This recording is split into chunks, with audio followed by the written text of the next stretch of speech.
Wow, what a spectacle. Wonder what he looks like. He'll be here soon. Let's see how they put him through the ringer. A grown man becoming a live-in husband. Pathetic. The bridegroom walks forward with his head bowed, and steps over a cleansing brazier, burn away all misfortune, bring prosperity and good fortune. Be careful. Don't burn your balls off.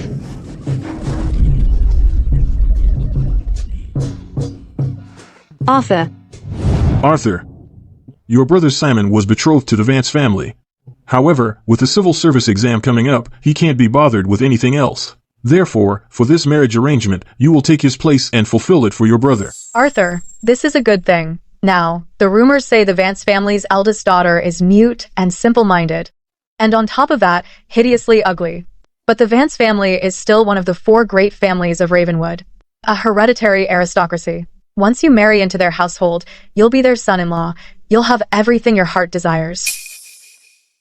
That's right, Arthur. A motherless, illegitimate son like you becoming the Vance family's son-in-law should be counting your blessings. Of course, you don't need to thank your brother Simon. What are brothers for? I was from a top-tier university, a literature PhD, no less. 3 days ago, I got dumped into this world by accident, and ended up in the Thorn estate as a lowly, illegitimate son. However, since I've merged with this body's memories, I feel every bit of its hatred and humiliation as if it were my own. Mrs. Thorn, Julian, you too. You killed my mother. Forced me into this sham of a marriage. Made me suffer this humiliation. I will remember this. Every last bit of it. For now, I'm weak. I can only bide my time and endure. But one day, I will make you pay for everything. Tenfold. It's been so long. No matter what I ask, she doesn't say a single word. It seems Beatrice and her son were right. The Vance family's eldest daughter really is a stupid, ugly monster. The stupidity I could maybe tolerate. But marrying an ugly monster? How am I supposed to kiss her later? Poor me, so dashing and handsome, a real catch. Could it be that my handsome body is really going to be wasted on an ugly monster? No. Absolutely not.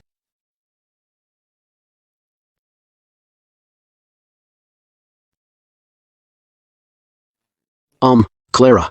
Let's lay down some ground rules. Even though we are husband and wife now, when it comes to consummating the marriage, it has to be mutual. So, until we're both on the same page, I won't force you. And I ask that you don't force me either, deal? You.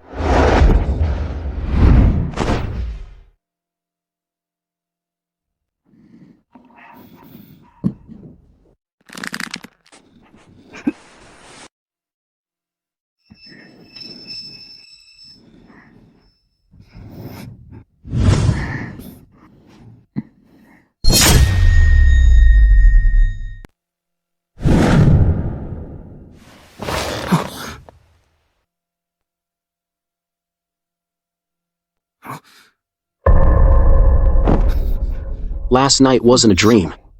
I really ended up sleeping with that dumb and ugly Clara. My virtue is gone. Arthur, are you awake? First day of marriage, you need to serve the tea to Clara's parents. Got it.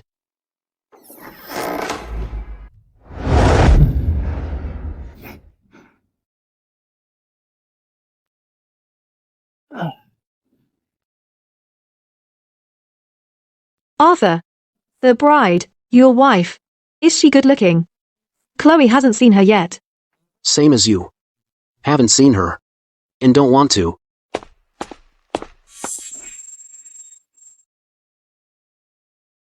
Arthur, I'm Bella, Miss Clara's maid. If it's all right with you, Arthur, I can serve you too.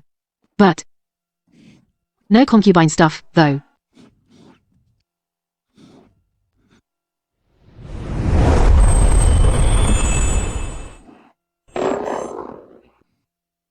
Arthur, is she good looking? That's Miss Clara. Your honey. Honey? So the one I was with last night was her? Arthur, you can't go around calling people honey. If Clara hears you, she'll get angry. Arthur, Bella was just pulling your leg. This is Elena. She's Ravenwood's famous talented lady. She loves poetry the most. I knew there was a catch. If Clara were that good-looking, that wicked mother and son would never have handed her over to me. But if the younger sister is this beautiful, maybe the older sister really is an ugly monster. Maybe the rumors are wrong. Guess tonight, when we consummate the marriage, I'll have to get a real good look. Arthur, Miss Clara isn't feeling well. Elena will accompany you to serve tea to Mrs. Vance. Not feeling well? She was perfectly fine yesterday. Was it something I did last night? Guess I'll have to take it easier tonight. Well then. Thank you, Elena.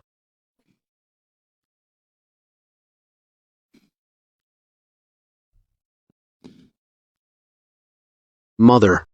Please have some tea. Who said I was your mother? Do I look that old to you? Stop staring. Call me Mrs. Vance. Mrs. Vance. Please have some tea.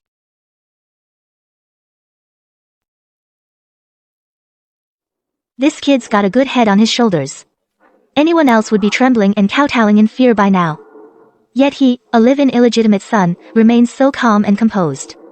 Not bad at all. But this kid actually dares to stare me down like that. No respect for his elders. So irritating. But then again, his looks are actually quite handsome the more I look. Wait, is this my mother-in-law's inner thoughts? Don't tell me. I can hear people's thoughts. I hear you're a licensed scholar. Studied a lot. So you should know how to compose poetry. Today, I'll put you to the test. Answer correctly, and the Vance family will fund your studies to pass the civil service exams. Fail, and you'll be tending flowers in the backyard. Be a servant. In the Vance household, we don't keep useless bums. Trying to intimidate me, huh? But hey, I'm a literature PhD from a top-tier university at that. In my past life, I had a photographic memory. I could recite any classic masterpiece at will. There's no way my mother-in-law can stump me. Your challenge, Mrs. Vance? You and my Clara have just married. So, let the theme be love. It must express genuine affection for Clara, a true outpouring of emotion. And show the depth of your love for our Clara. You have the time it takes for one incense stick to burn. A poem will suffice. Mom. Arthur and Clara just got married. Feelings need time to grow. Demanding true emotion from him. Aren't you just setting him up to fail? Besides, you're only giving him the time of one incense stick. Even if the prodigy of Jade City himself, Wang Zhuan, were here, he probably couldn't do it. Silence. With your frail health, you should be resting. Not meddling in this punk's affairs. Mom. I am also testing his literary talent. To see if he is worthy of being the son-in-law of our Vance family. Mom. Go stand over there and be quiet. Today, if he fails my test, he can forget about leaving through that gate. Go light the incense and start the timer. The time of one incense stick. One incense stick. If you can't produce anything, you're done for. That won't be necessary. I have already composed one. So quickly? If you've just slapped something together to brush me off, that would be a disrespect to my daughter. Do you know the consequences? Wispy clouds weave artful designs. Shooting stars convey sorrowful signs. Across the vast and silent Milky Way. A secret rendezvous on this autumn day. One meeting like this surpasses all worldly bliss. This punk. He actually pulled it off. What beautiful lyrics. Arthur's feelings for Clara surpass all worldly love. Arthur. Is there more? Tender love flows like a stream. Sweet moments fade like a dream. How could one bear to turn from the magpie bridge's way? If love between both sides can last for aye, why care if they're together, night and day? If love between both sides can last for aye, why care if they're together night and day? This guy. Is he a literary genius reborn? How did he compose such poetry? Mrs. Vance. Mrs. Vance. Arthur's poem. Are you satisfied?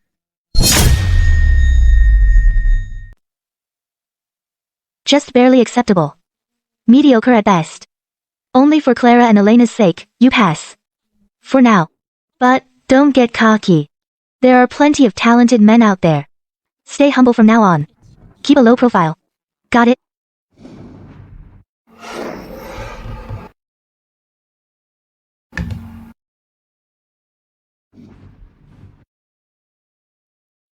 Dismissed. Go back to your room and study. Pass the civil service exams in the future to earn a proper title for your mother and for yourself, gain some status and position. The way you are now, you're not good enough for my Clara. What a shame. This kid's got real talent. If he'd been born into a wealthy family in Crown City, he'd probably be famous all over the country by now. But that's fine. That Thorn estate can't tell a gem from a rock. Their loss is our Vance family's gain.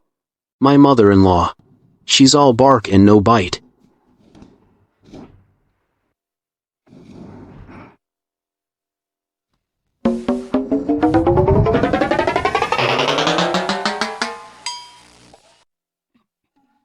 Stop staring. He's your brother-in-law. You're his sister-in-law. Staring won't change a thing. Mom, what are you talking about?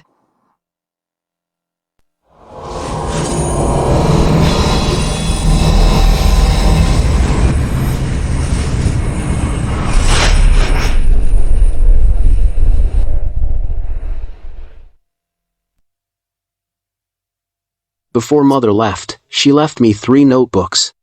One on the body tempering technique, one on the soul cultivation technique, one on the soul cultivation technique, and a boxing manual. Plus a treasure, the sun and moon mirror. Lately, I've been training in secret. With the sun and moon mirror and the spirit elixir it produces nourishing me, now, my boxing skills are perfected. The body tempering technique has also broken through to the skin tempering stage. Only this soul cultivation technique remains stuck, unable to break through this barrier. But, if Beatrice and her son try any more dirty tricks, I should be strong enough to protect myself. Arthur. Bella is here. Is it just Bella? Where's Clara? Arthur, you don't need to wait for Clara. She has her own place.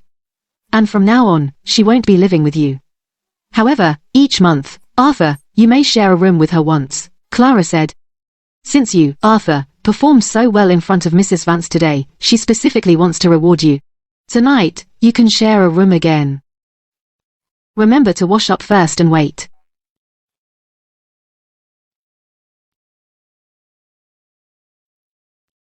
Chloe, light more lamps in the room tonight.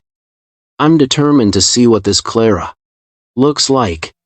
Arthur, I thought you didn't want to see her. Quiet.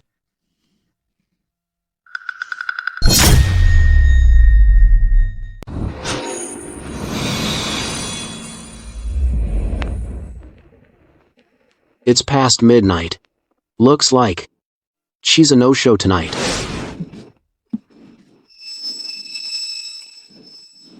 I just can't bring myself to believe it. Feet so delicate and fair. Their owner could actually be such an ugly duckling?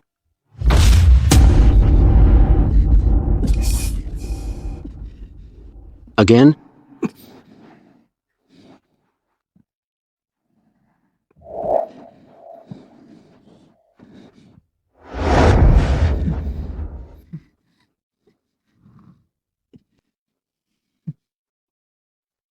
Arthur, you're so rough. Have some gentleness for the bride.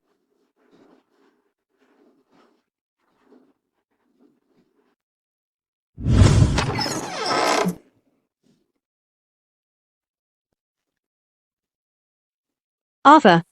Last night, you and Clara. Did you sleep together? You saw that? No. I just heard things.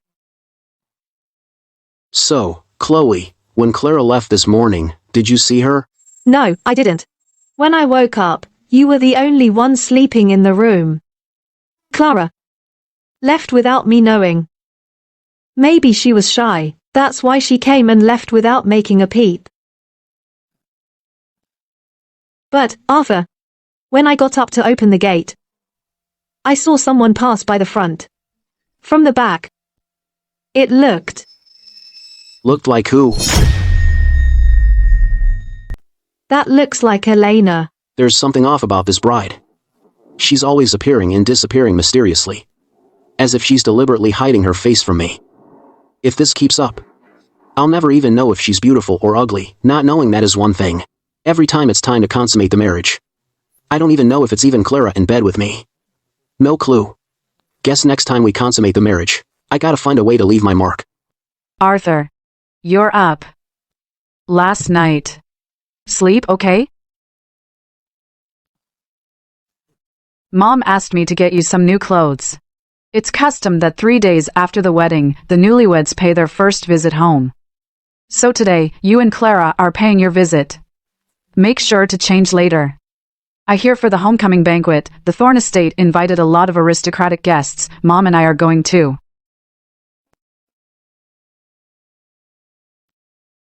Thanks, Elena.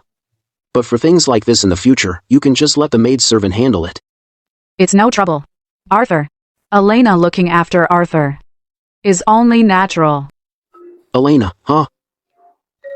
Only natural, is it? Good grief. The bride's suspicious. And now Elena's acting shady too.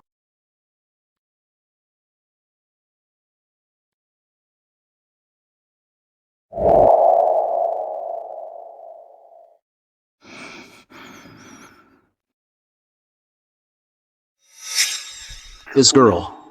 That's some intense sword intent. Arthur. That's Hazel. She's also Clara's maidservant. Or you could say, her guard. She's a master swordsman, you know, draws her sword, and it's a kill, a sword to seal the throat. Arthur, you must never, ever provoke her, otherwise, you're a dead man. That vicious? Arthur. Arthur. Enough with the Arthur already. Elena, hurry up and get in the carriage with me.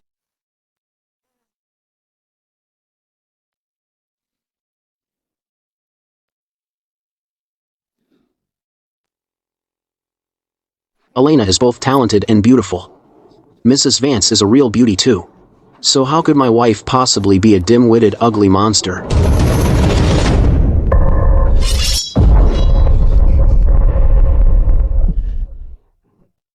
Oh, fly.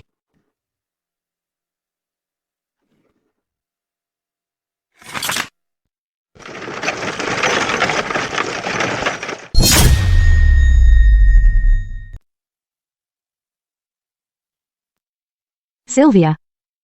You're here. So this is the live-in husband you just hired. Look, I don't mean to be rude, but Sylvia, the Vance family is, after all, one of the 4 great families of Ravenwood, and even holds a hereditary title. So what if the Thorns look down on your girl? You didn't have to go and pick some illegitimate son from who knows where as your son-in-law. How humiliating would that be if it got out? A bat with chicken feathers, what kind of bird does that make you? What's so bad about being an illegitimate son? A hero's background doesn't matter. A dog never despises a poor home. When our family picks a husband, we only care about his talent.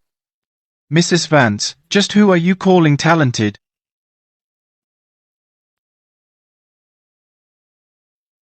I never expected that for this first visit home, the Thorns would even invite Mayor Harrison. What? Does Mr. Thorne want to gather more people to laugh at the Vance family's expense? What nonsense are you talking, Sylvia? Mayor Harrison is here today. Mayor Harrison is here today specifically to discuss business with my husband. We invited him along to see our Clara's stunning beauty, of course. Indeed. I've heard the Vance sisters are both absolutely gorgeous. I've been dying to see their beauty for myself. But today, my sister-in-law is serving tea to the in-laws on her first visit home. So why is she wearing a veil? Surely she's not too scared to show her face. These 2 women. They know full well my wife is slow-witted and ugly, yet they mock us like this. They just want to see me humiliated. Earlier, Mrs. Vance mentioned talent. Recently in our Ravenwood, a poem has been circulating. If love between both sides can last for why need they stay together night and day? Have any of you heard this poem? My wife is particularly fond of it. She even had someone frame it and hang it by her bedside. Yes. That poem, I've heard about it too. It's really well written. So heartfelt. So tender. Which young master wrote that? My daughter's been dying to meet him. Mayor Harrison, this poem. We haven't just heard of it. It was Arthur who wrote it right in front of me and my mom. He wrote it himself. What? This poem was written by this live-in husband. No way. What kind of poetry could he possibly write? Is that true? These two poems, you see, were composed right before my eyes by my son-in-law.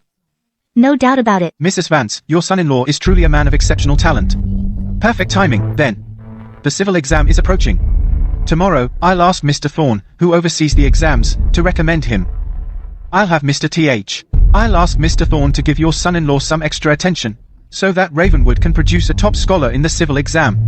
That little rat's been hiding his skills. He can even compose poetry. If that little rat gains Mr. Thorne's favor, won't he block my own son's path to success? Mayor Harrison, now I remember. These poems were composed by my son Julian during his martial arts breaks. They were impromptu works. Arthur must have overheard them and passed them off to Mrs. Vance as his own. Am I right about that? Arthur? I knew it. A live-in husband could never have such talent on his own. So it turns out he plagiarized them from Julian of the Thorne family. You. Julian? Did you really compose this poem? Yes, I composed it. I was tired from training and was struck by inspiration. Just a casual little thing. Didn't think much of it. Never expected my younger brother to hear it. Julian, what remarkable talent you have. Just a casual piece, yet it feels divinely crafted. Mayor Harrison, I've heard next month is your father's 70th birthday celebration. How about having Julian compose a birthday poem right here for everyone? That would be a wonderful way for you, Mayor Harrison, to present it to your father as a birthday tribute to him. Yes, exactly. I've been worried sick about not knowing what birthday gift to get for the old master. Since my esteemed nephew Julian is so exceptionally talented, please help me write a celebratory poem for the old master, please. Well, Mayor Harrison, composing a proper poem takes time, you know. All right. That's fine, no rush at all. Julian, my dear nephew, take your time to think, just give it to me. Before the banquet ends, and we'll be good. well, all right then. Mayor Harrison, please, take the seat of honor. You, come with me, now.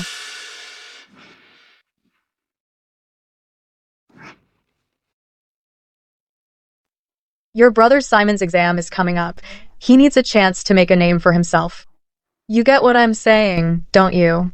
I'm afraid. I don't. You idiot. You can compose poems, right? Then hurry up and write a birthday poem for your brother Simon.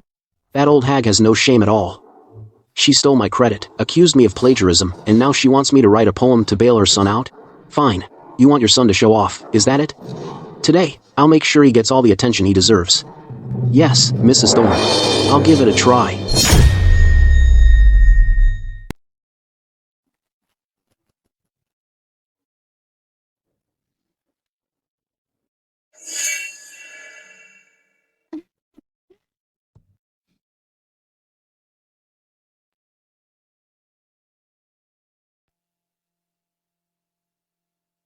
Mayor Harrison. I've already got one. So quickly? Julian. Truly quick on the uptake. Mr. Thorne. You've raised quite the son. Julian, go on, recite it for Mr. Miller. All right. 70 years, a celebration of eternal spring. Guests from all corners, celebrating your birthday. May you live as long as the pine and crane. Through 3 lifetimes, laughing at the mortal world. Through 3 lifetimes, laughing at the mortal world. Now time's a line. What's a poem? Absolutely brilliant. Beatrice. You've raised a fine son. He's practically a literary genius reborn. Well done, well done. It really is. Mayor Harrison. I already had it written down. On the birthday itself. You can just give it to old Mr. Harrison. Attendant.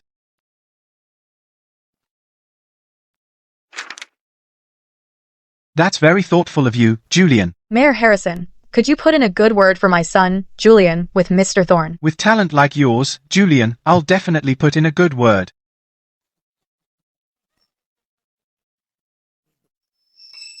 Elena. What's with a head shake? You think my poem isn't good enough? This poem. Ah, never mind. I've heard that you, Miss Eleanor, are also Ravenwood's renowned talented lady. Proficient in poetry and verse. Why don't you share your thoughts? Mayor Harrison. Then I'll be blunt. This poem by Julian is perfect in every way. It's just a bit unlucky. How dare you, Elena? My son's poem is a blessing for old Mr. Harrison to live a long and healthy life. What could be better than that? How dare you spread such malicious lies here? Trying to cause a scene? Go on, Miss Elena. Julian, do you still remember this poem? Could you read it once more? Why not? 70 years, a celebration of eternal spring. Guests from all corners, celebrating your birthday. May you live as long as the pine and crane, through one lifetime, laughing at the mortal world. Julian, could you read out the first character of each line one after the other? Afraid? Of what? Put together, it just says 70 must die.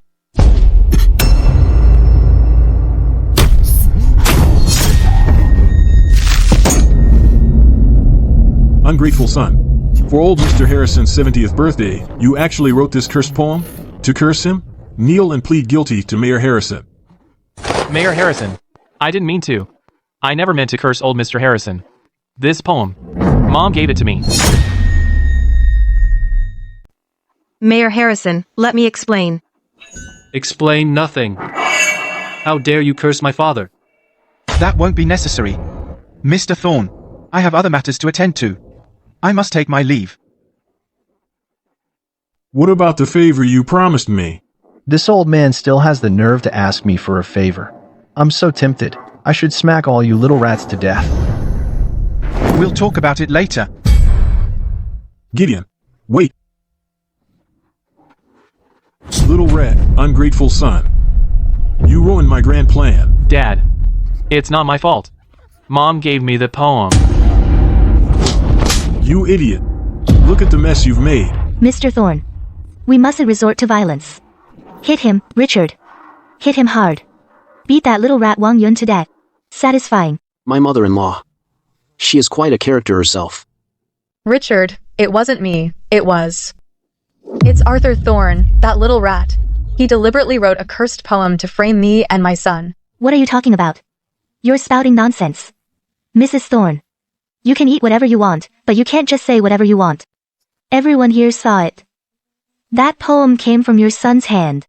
You two made a mistake, and now you're shamelessly shifting blame. You're even dragging our Arthur into this. If my husband finds out you're trying to smear our son-in-law, he won't let this go easily.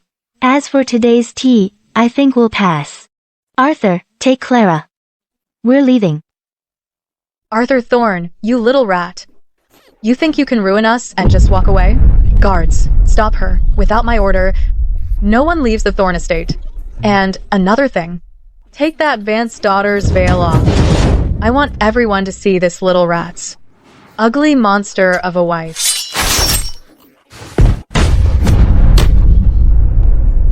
This is treason. Treason. How dare you kill someone in the Thorne estate? Where is Guard Willis?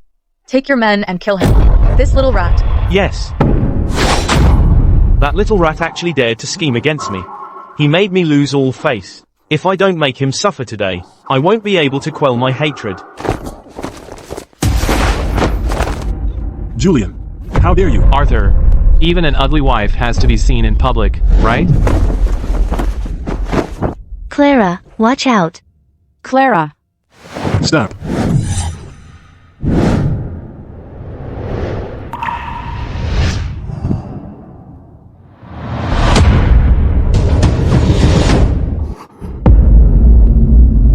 The Vance daughter. She. No, impossible. How could someone like this exist in the world? She is so beautiful.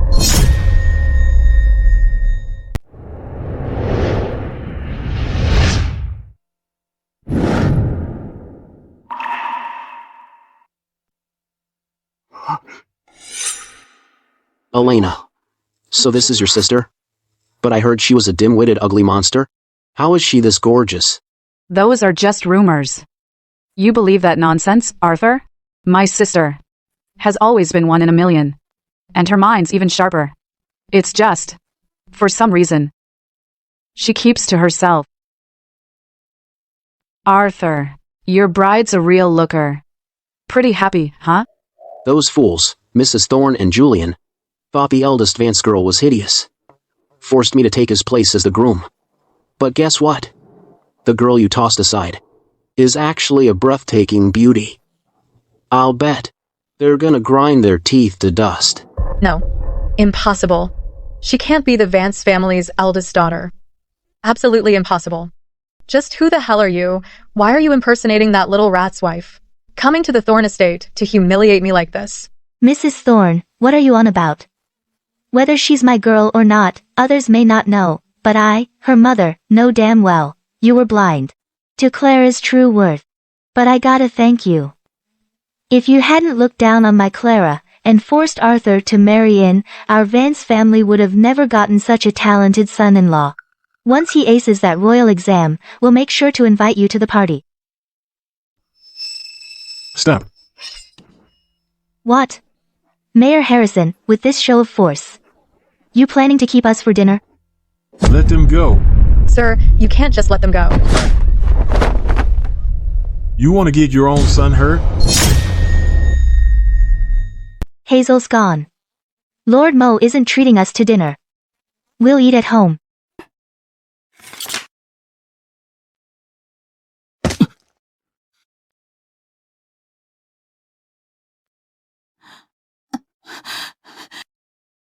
Julian. Are you alright? Julian, say something. Don't scare me. That sword is no ordinary weapon, and that girl is no ordinary girl either, yet she's just a maid. Moreover, she's not even an ugly monster. Mom, about this marriage. I regret it. Arthur, I heard. You saw Clara. You know. I heard.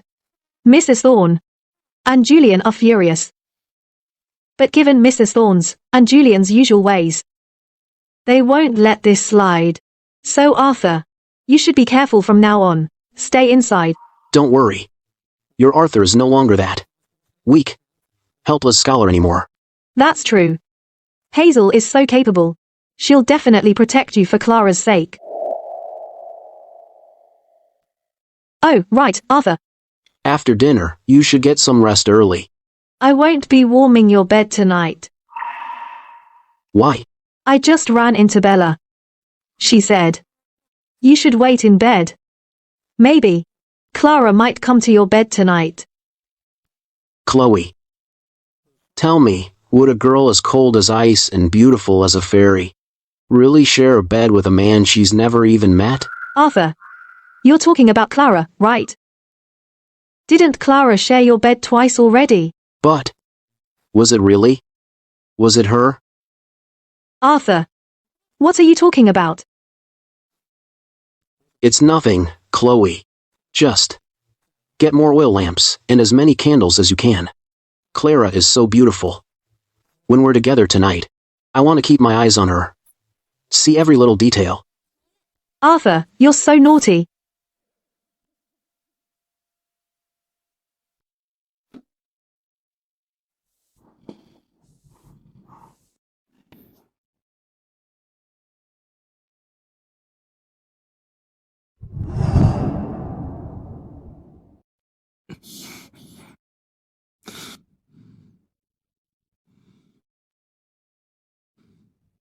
Is she still not coming?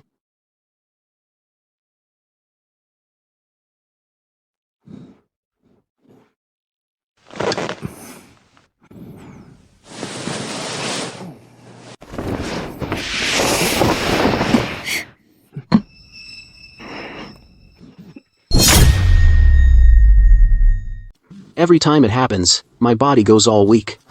I can't find the strength, and my head spins. I can't make out a thing. No way. If I can't make out a thing, I'll figure out a way to leave her a mark.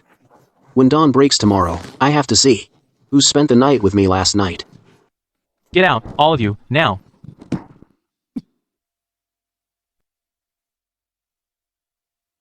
You all leave first.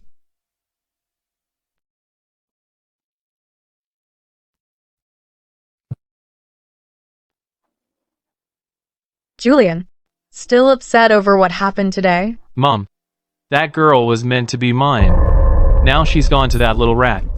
I won't stand for it. Julian, look at it this way. Clara Vance is that beautiful. Even if she were to marry, she would surely look down on an illegitimate son. That bastard can only look on. Once you pass the royal exam and gain official rank, coupled with your elder brother's reputation, our Thorne family in Ravenwood will be second to none. The first thing we'll do then is destroy the Quinn family. And when that day comes, not just Clara Vance, but even Elena Vance will be yours, your groveling servants. But, Mom, do I really stand a chance? That bastard's a poetry prodigy. I can't beat him in the civil exam. Don't worry, Julian. I'll clear every obstacle that stands in your path. They will all be killed. They'll be gone. All you need to do now is focus on your studies. Leave the rest to me. I understand, Mother. Mrs. Thorne. I've already got people watching him. According to custom, after that boy's wedding, he'll surely go pay respects at his mother's grave outside the city. That's when we make our move. Julian is at a critical juncture. Leave no evidence behind. Don't worry, Mrs. Thorne. The outskirt woods are crawling with wild beasts. Blackwood Forest is home to man-eating demonic beasts. If he's killed out there, blown to pieces, no one will suspect a thing. Even if someone does suspect, there will be no evidence. Reliable men? The men Paul found are all murderers from out of town. One of them is even a skin-tempering martial artist. To kill a frail scholar? It's foolproof.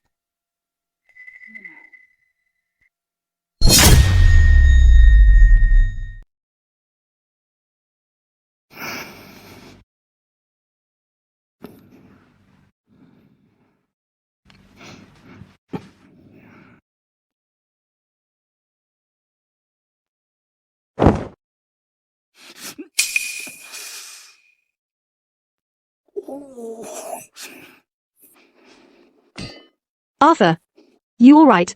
I'm fine, Chloe. Quick, get my clothes. I need to go see Elena. Okay. Arthur, what are you doing here?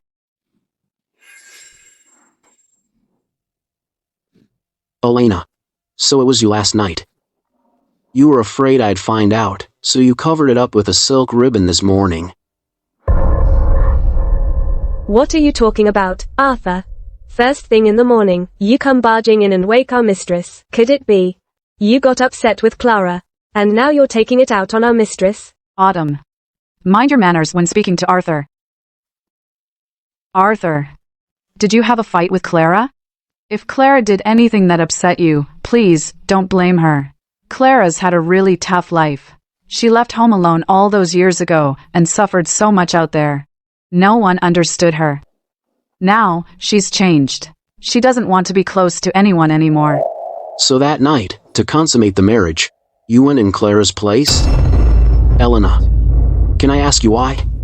Why have you been hiding it all this time? Arthur. I've been looking all over for you. So, this is where you are. What's with your neck too?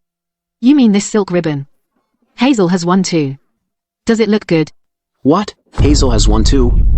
What the hell is going on? So last night, the person I was with wasn't just one person? It was three? No. Let me think this through.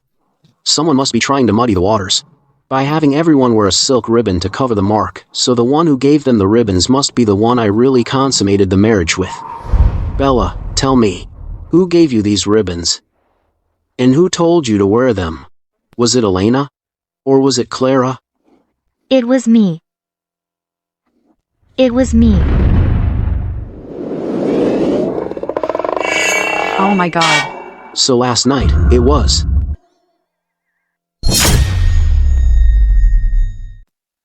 Damn it. What the hell is going on?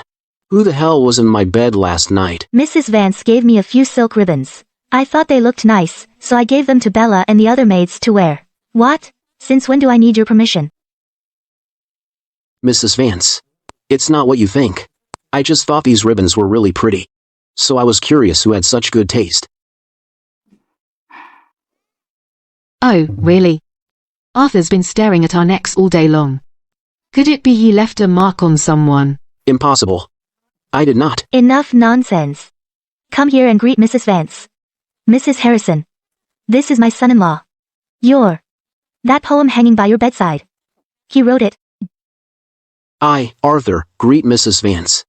Sylvia, this son-in-law of yours is truly talented and handsome. Not only does he write excellent poetry, but he's also quite the looker. He's passable. Well, of course. Look who he belongs to. My son-in-law, Arthur, is naturally the cream of the crop. Today, I have a task for you. The new year is almost here. Princess Victoria has won several battles in a row at the frontier. As it happens, she's stationed near our Ravenwood.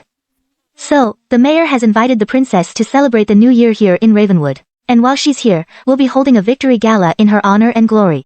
When the time comes, we hope you can whip up a few poems to sing the praises of Her Royal Highness. Think of it as a congratulatory gift from the Vance family. Princess Victoria is a master of both pen and sword. Not only can she lead troops into battle, she also has a passion for poetry and fine arts. But here's the thing, poems about love and romance probably won't cut it for her. You're better off writing something epic and grand, or about matters of state. The princess is the sister of the emperor of the realm. She's royalty. And now, she's holding the reins of power, holding absolute power. If you can use this opportunity to really impress her, not only you, but the entire Vance family will benefit immensely. I'm sorry. Mrs. Vance. Please forgive my ignorance.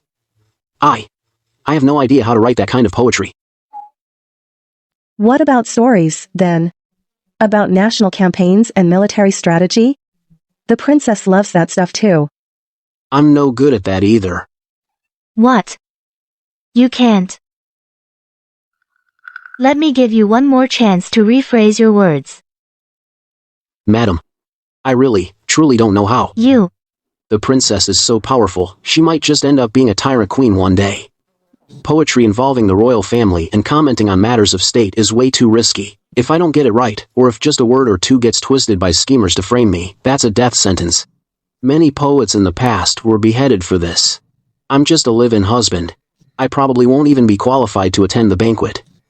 This kind of thankless task, it's better to just stay out of it. Mom.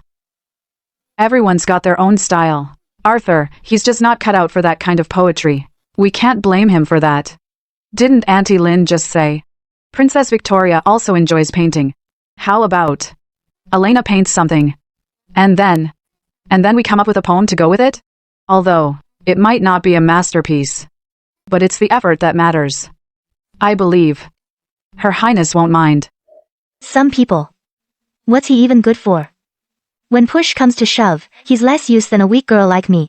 In a few days, I plan to visit your mother's grave. I'll have Clara go with you. Well. Don't bother. Go by yourself. If bandits kill you on that mountain, I won't lift a finger.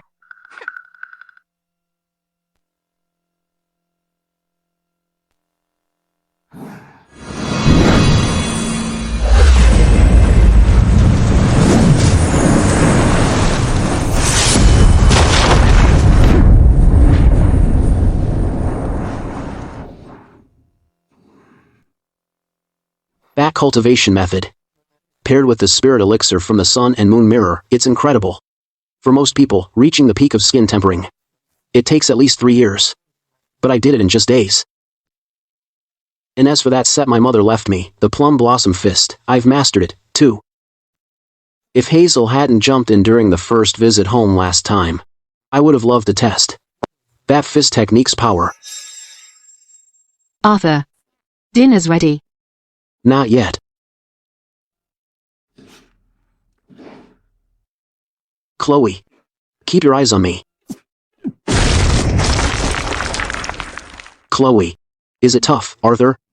So tough. Arthur's rock solid. Just you wait.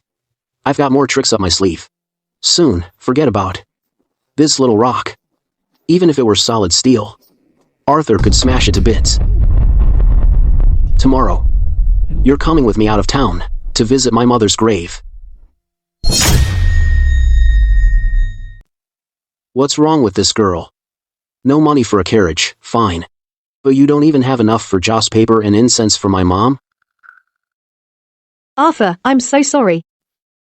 It's my fault. I didn't manage the spending well. I used up all the money you gave me. Go ahead, blame me. Silly girl. Arthur isn't really mad at you.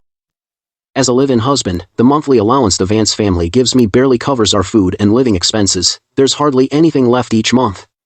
Plus, I've been eating more lately, so going over budget is normal. Don't worry about the incense and stuff. I'll just go there today and talk to my mom. That's enough. Alright, listen to me. Don't be sad. Let's go.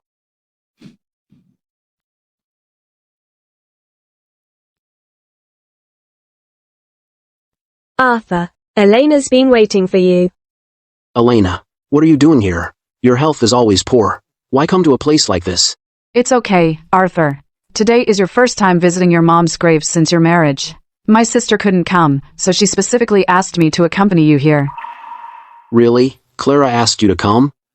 With her aloof, otherworldly nature, she still remembered such a small thing? Who else would it be? She also had me buy some incense and joss paper to accompany you to the grave. Thank you, Elena. Just call me Elena from now on, Arthur. Let's go, Arthur. Here's the deposit. The rest, you'll get when the job's done. Remember, make it quick and clean. Leave no trace. When we handle a job, you can rest easy. In an hour, you can come collect the bodies.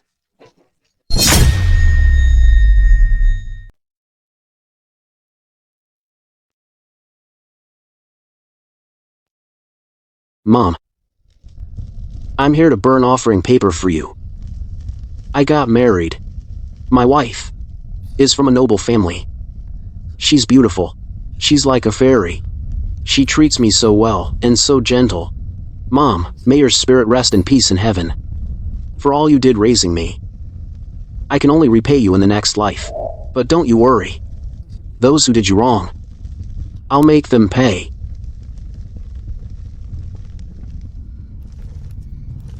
Elena, you shouldn't. It's fine, Autumn.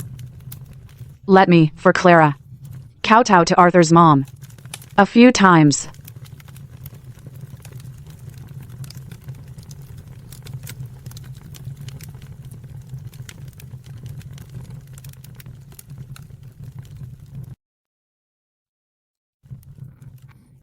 Arthur, don't be too hard on yourself. I'm sure your mom's spirit in heaven, seeing you're married now and doing so well, would be overjoyed. Yes. If she knew that. I've left the Thorn estate. And I'm doing well in my new home. She'd be happy too. Okay. Let's get going.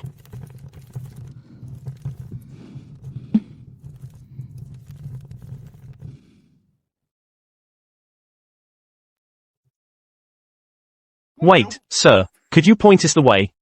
My pleasure. Where are you two headed? This idiot took the bait just like that. Victor's always too cautious to take out some weak scholar. He sends me and Simon to test the waters first, with them covering the rear. What's the point of all this trouble? When this kid gives us directions, I'll raise my blade and take him out right then and there, and those girls look pretty fresh. Later, we can have some fun with Killers? Are you two still looking for directions? Yes, directions. My fourth brother and I are headed to Ravenwood. We were hoping you could lead the way. No problem. But those people over there, are they with you too?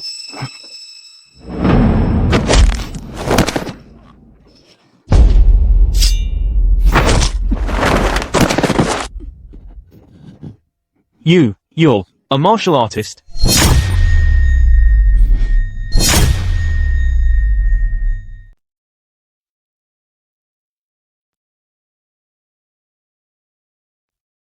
Arthur. They're here. Chloe, take this. Get Elena down the mountain, now. Arthur. What about you? I'll be fine. I'll be right behind you. I'll be right back. Arthur. Go. Elena.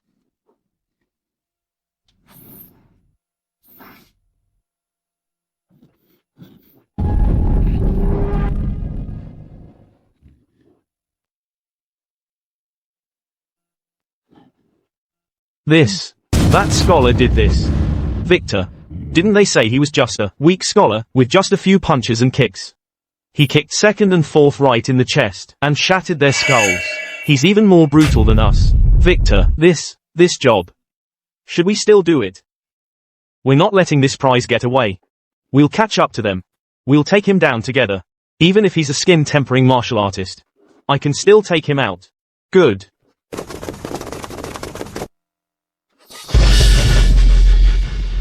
Just our luck running into him.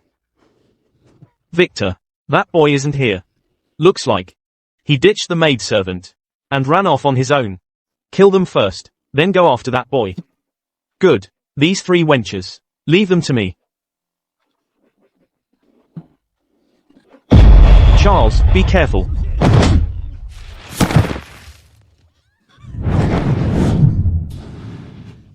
Arthur. Arthur. Bastard.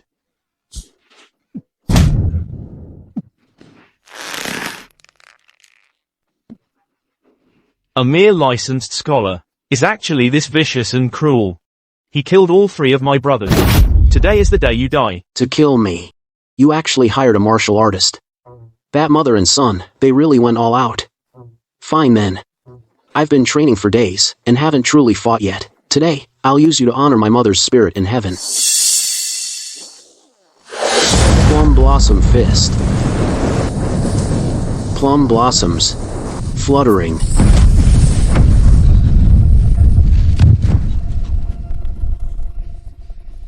You.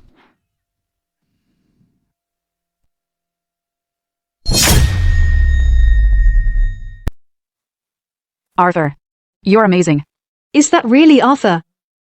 Elena. Keep moving down the mountain, now. Don't look back. And don't be afraid. I'll come find you as soon as I can. Well. Arthur, be careful.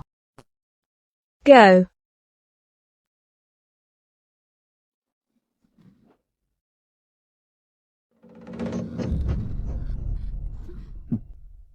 Just those few women. Looks like it worked. That boy's already been killed. But let's go up and check the body anyway, so we can report back to Mrs. Vance. He really was killed, huh? Killed right here. That boy got off easy. After all, with that little rat's mother, killed together. At least the mother and son are reunited. That's not the boy. Where is that boy? Are you looking for me? Arthur, what are you doing here? You're holding a dagger. Are you going to kill me?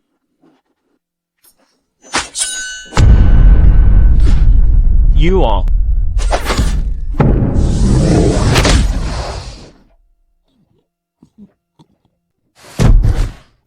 I'm just a scholar. You already know that, don't you?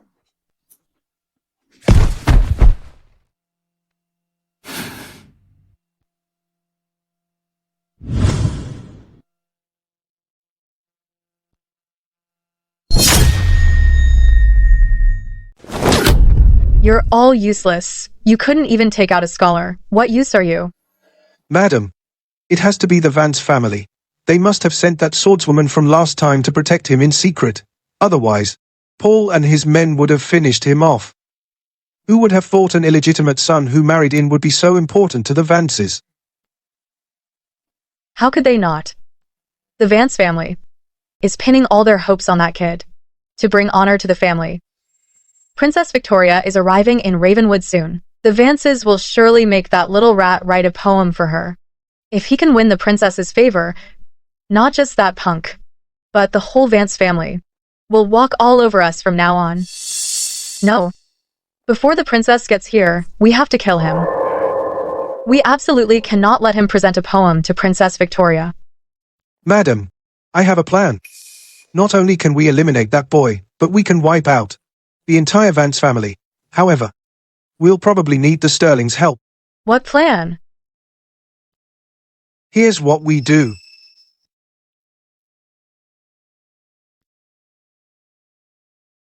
Oh, Chloe. Have you seen Bella today? Did she say when her mistress would come to my room? No, I haven't. That's strange. Before, she came to my room every day. It's been days since I got back from visiting the grave. And not a word from her. Leaving me to sleep alone. Maybe the last few times were too much for her. She needs to rest. Arthur. I ran into Autumn today. She said after Miss Elena came back last time, she fell ill. She also said she hopes you have time to go see Miss Elena. What did you say? Miss Elena is sick?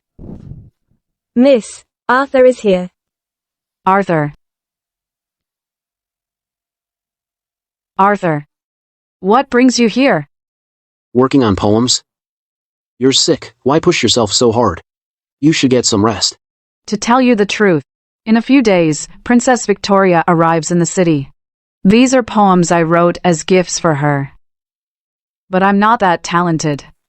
I've written a few, but none seem suitable to give to the princess. Poems for Princess Victoria? Alright then. Let me give it a shot. But Arthur, didn't you say you didn't want to write poems for the princess? Didn't you get sick from going with me to visit the grave?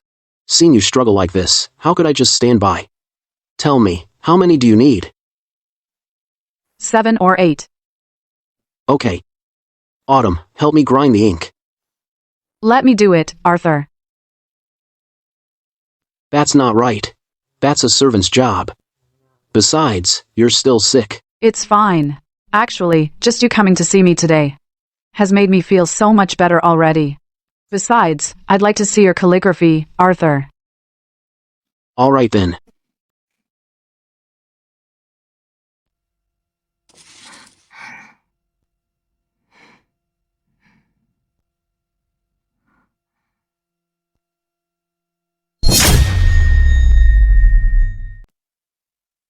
Holding fast. To the green hills. Rooted deep in the broken rocks. Standing firm through countless blows. Defying the winds. From all directions. Elena, now that's a great poem. Arthur, your calligraphy's good, but the poem's even better. This poem expresses ideals through objects. Mom's gonna be thrilled when she sees it.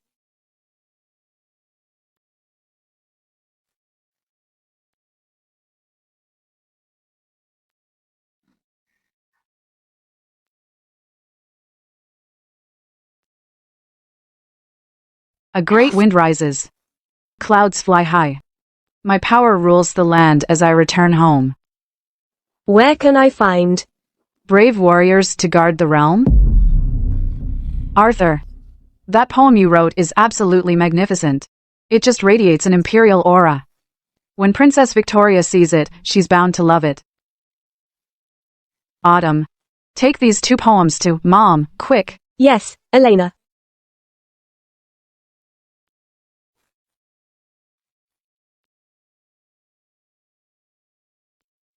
Arthur. Poetry expresses ambitions. Poetry reflects the person. Arthur, to think you could write a poem like this. You must have boundless ambition in your heart. In the future, you're gonna be famous across the land. You flatter me too much, Elena. I'm just an ordinary commoner. How could I compose such fine poetry?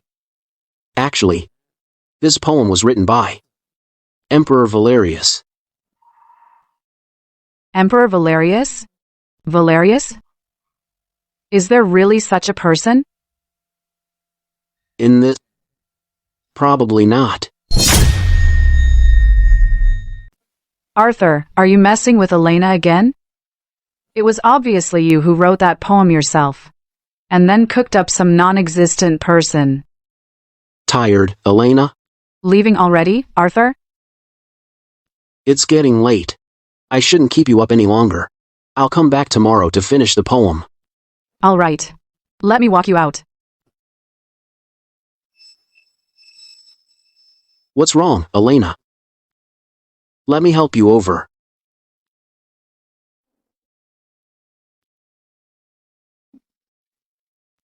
Well, you should rest.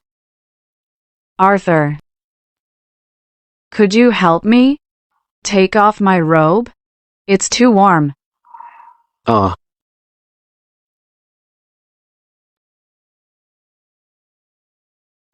Okay.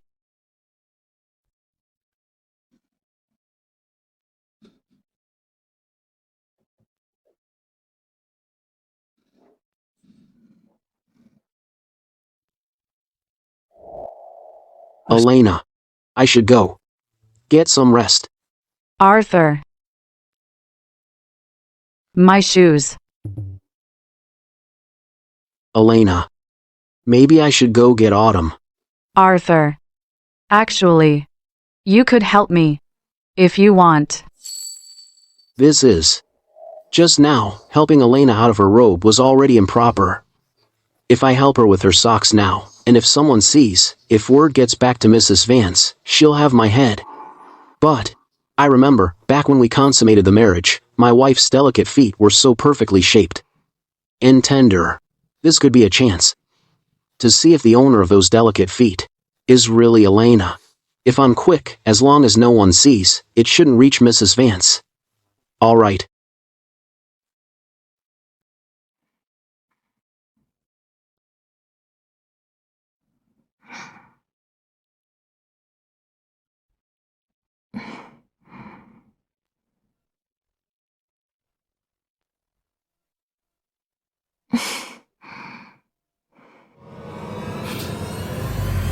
It's late.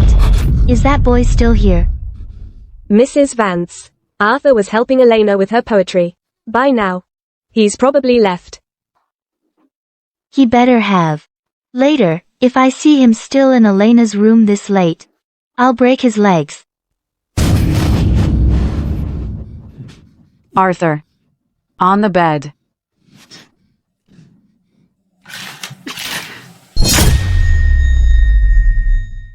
No. Why would I hide? I didn't do anything wrong. I could just walk out. Or go to the desk and grind ink and write, couldn't I? Even if my mother-in-law sees me, I can just say I'm composing a poem for Princess Victoria. She probably wouldn't say anything. But right now, if my mother-in-law finds out about Elena and me... Is that boy gone yet? Mom. Arthur's been gone for a while now. Oh, crap. Now I really can't get out of bed. At least he had the sense to leave. If he were still here, my backyard could use someone to haul manure, and I'd make him do it all night. Elena? Are you resting? Let me take a look. Let's see if you're looking any better. Don't. Mom, don't pull it. I'm afraid of drafts. Then, are you still coughing? Do you need some medicine? I'm fine, Mom. I'm tired. I want to rest. All right, then you rest well. I won't disturb you anymore.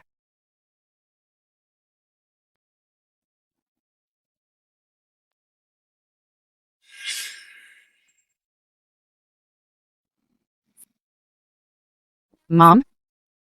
Aren't you leaving yet? Tonight, I'm sleeping right here. It's really nice here. Way more comfortable than mine. Oh, shoot. Don't. Why so quiet? Don't you want me to sleep here? No. Elena. Your bed is quite big. How about I sleep with you? You've grown up so much, and I've never slept in your bed. I want to enjoy it. This is bad. I'm gonna be found out. Don't. Don't be such a... Mimi. Mom. I'm exhausted. I want to rest. All right. You get some good rest. I won't disturb you anymore.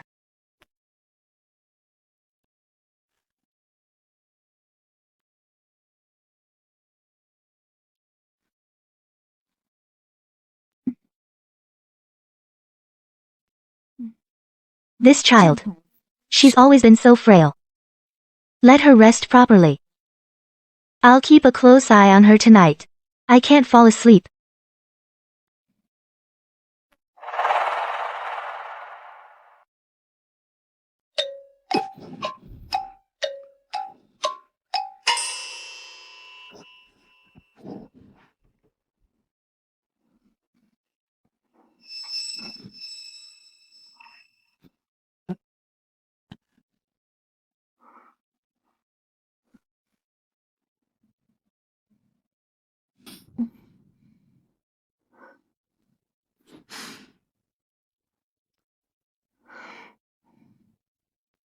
There's no way I'm sleeping tonight. Might as well use this time to practice some more.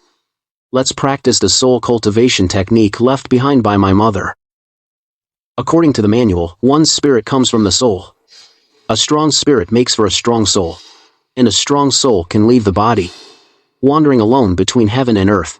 Night and day wandering, object manipulation, even possession. If the soul wishes to leave the body, one must first inspect the internal organs, focus the spirit, and from the bottom up, climb slowly.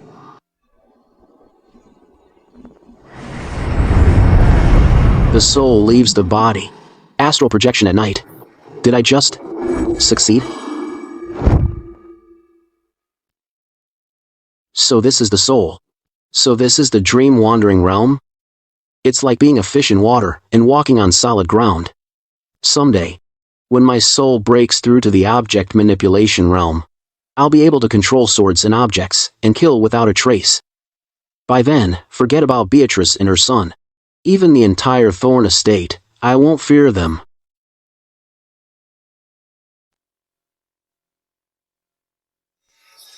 Isn't that Mrs. Vance's maid, Cherry? What's she sneaking around for? Stealing something? Let's follow and see.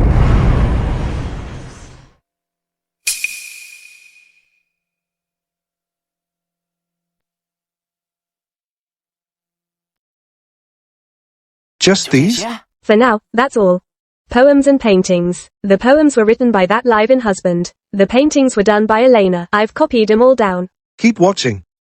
There should be more. We can skip the paintings. We only need that boy's poems.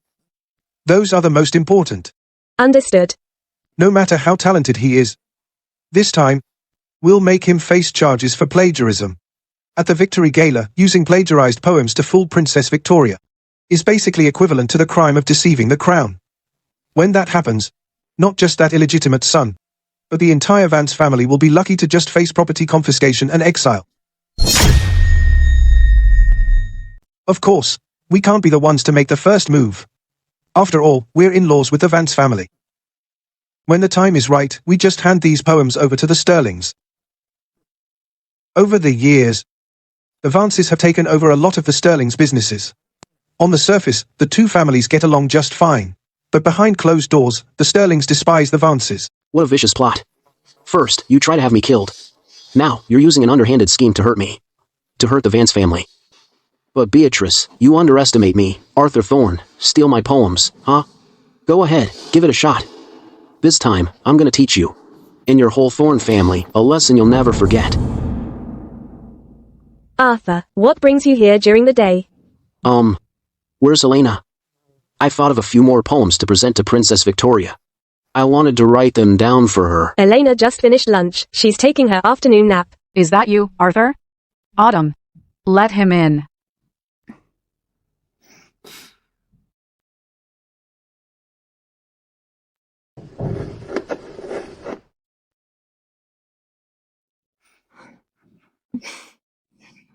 Arthur. Last night. Last night. After I finished those two poems, I went straight to bed. That's all I know. Elena. About last night, did you sleep well by yourself? Yesterday. I slept just fine by myself.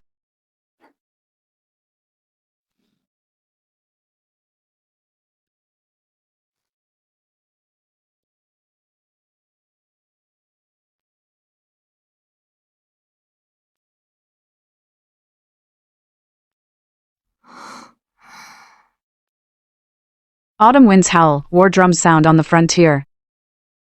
City walls stand beneath banners in the setting sun.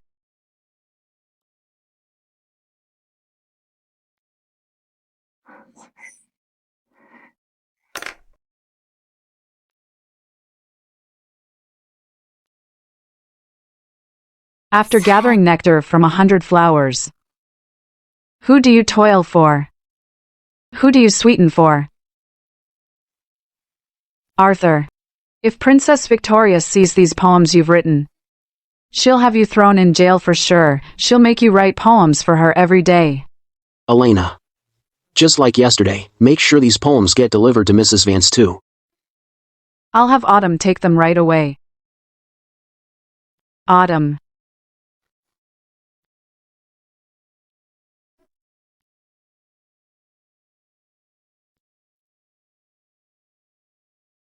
Arthur. These are more than enough. The poems I write from now on are the real deal for Princess Victoria. At the banquet, you hand them to Princess Victoria yourself. Until that moment, no one can know.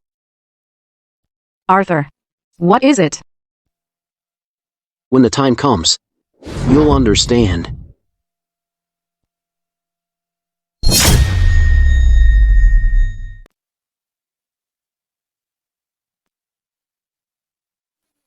Mom. Wow, it's so lively today. Everyone from the 4 great families of Ravenwood is here. Of course. Princess Victoria's achievements are unparalleled. She's also the elder sister of the Emperor of the Realm. She commands a mighty army and holds absolute power. Who knows how many people are trying to suck up to her. But, you usually prefer peace and quiet. Yet today, you insisted on coming along. That's quite unusual. Yes, Elena. You're always so frail. Why put yourself through this trip? What if you faint later? It's all right. Mom. Arthur instructed me to personally deliver these poems to Princess Victoria. Just a few poems. Why must you present them yourself? That little punk, what's he up to this time? Let's go. Gideon, long time no see. Richard, you're finally here. Edward and Silas have been waiting for you. Please, come inside. All right. After you. Yes. Sylvia. You're here. Why didn't your son-in-law come with you? I thought he would be at the banquet composing poems for the princess. Mrs. Sterling, have you forgotten? Sylvia's son-in-law is a live-in husband. A man who married in has no place among proper company. Isn't that right? This victory gala for Princess Victoria is no place for a live-in husband to set foot in. My apologies, I shouldn't have asked. Enough. That's quite enough from all of you. Sylvia, please sit. Yes, Sylvia. Have a seat. We saved a spot for you.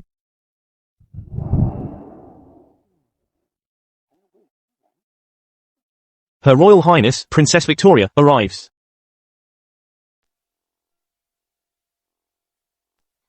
We greet Princess Victoria. Princess Victoria, please take the seat of honor. Everyone, be seated. Thank you, Your Highness. Princess Victoria, today, I have invited many guests here to welcome Your Highness and celebrate your return. And also, to celebrate your great victory in this battle. Everyone has prepared some small gifts for Your Highness as a token of our esteem. We humbly ask that you look upon them.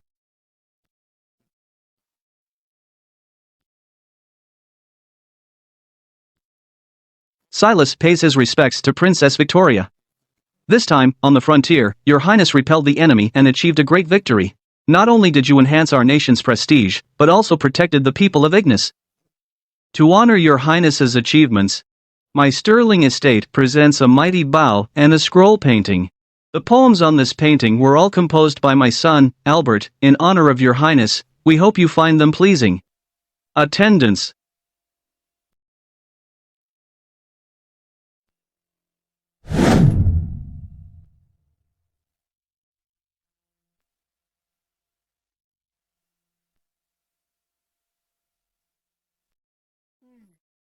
Not bad. Good poem, nice verses. Thank you for your praise, Your Highness.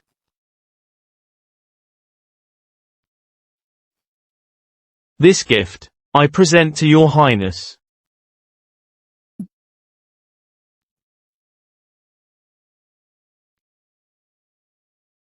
By now, the banquet should have started. Chloe, prepare the carriage. Arthur, where are you going? To the princess's manor. The main event is about to begin. Princess Victoria, I've brought a gift for Your Highness as well. Congratulations, Princess Victoria.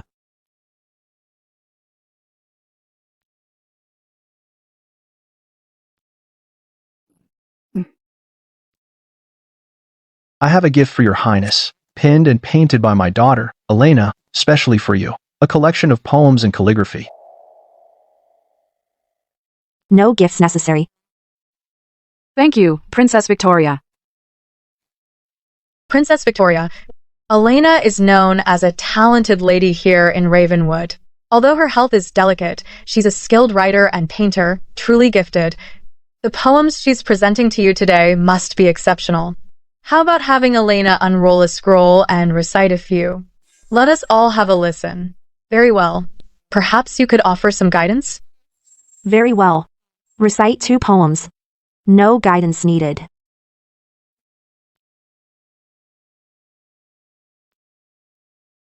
Dark clouds press down, the city about to crumble. Armor gleams like golden scales in the sun. Horn calls fill the autumn sky. On the frontier, rouge stains the night purple. Half-furled red flags by the river. Heavy frost muffles the cold drums. To repay the emperor's favor, wield the jade dragon for the king. For the king. This poem. Did you compose it yourself? My daughter wrote it. She's a liar. Your Highness, this poem is not her work. That's right. This poem. I heard it somewhere just the other day. Now it comes back to me, I think. It was Albert who wrote it. After my son came home, he couldn't stop reciting it. Next poem. Yes, Your Highness. A golden inlaid blade, adorned with white jade, its light pierces the window at night. Though Chu had but 3 clans, it could topple Chin. How could mighty Ignis lack heroes? This poem, is this also your own work? Yes. Your Highness, she's lying. Both of these poems were written by my son, Albert. I heard this one recently too. It was definitely Albert's work. I can't believe this girl from the Vance family, who looks so frail and delicate, so pitiful, would have the gall to be so shameless. Not only did she steal others' poetry, but she dared to stand before your highness and brazenly pass it off as her own. Mrs. Sterling, you say your son wrote these? Where's your proof? Continue. Autumn winds and war horns on the frontier, banners at sunset on the city wall. I'll be back before the willows fade. In the spring boudoir, under the moon, the lady in red need not weep. Princess Victoria, this poem, it's also my son's work. Recite another. In the hall, strategists plan within the tent. At the border, fierce generals wield their weapons. With favorable timing, terrain, and unity. Can we conquer Yan? Another. Today, the towers and halls of power stand firm. Tomorrow, swords will tread the mountains and rivers. Again. A great wind rises, clouds fly high. My power rules the land as I return home. Where can I find brave warriors to guard the realm? This is theft. It's all stolen. I've heard these poems before. These were indeed written by Albert Sterling of the Sterling family. How despicable, at Princess Victoria's victory gala, to use stolen poetry and deceive Her Royal Highness to her face. This is high treason by the Vance family.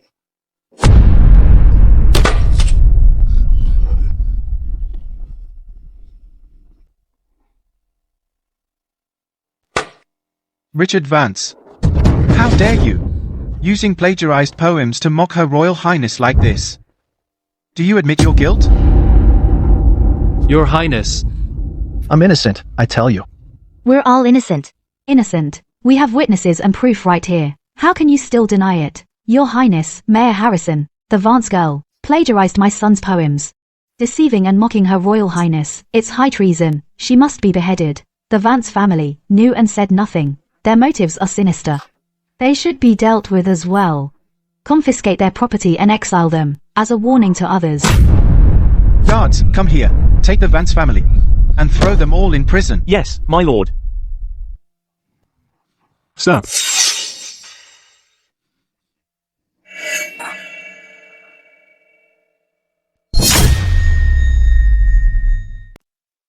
Arthur. Arthur.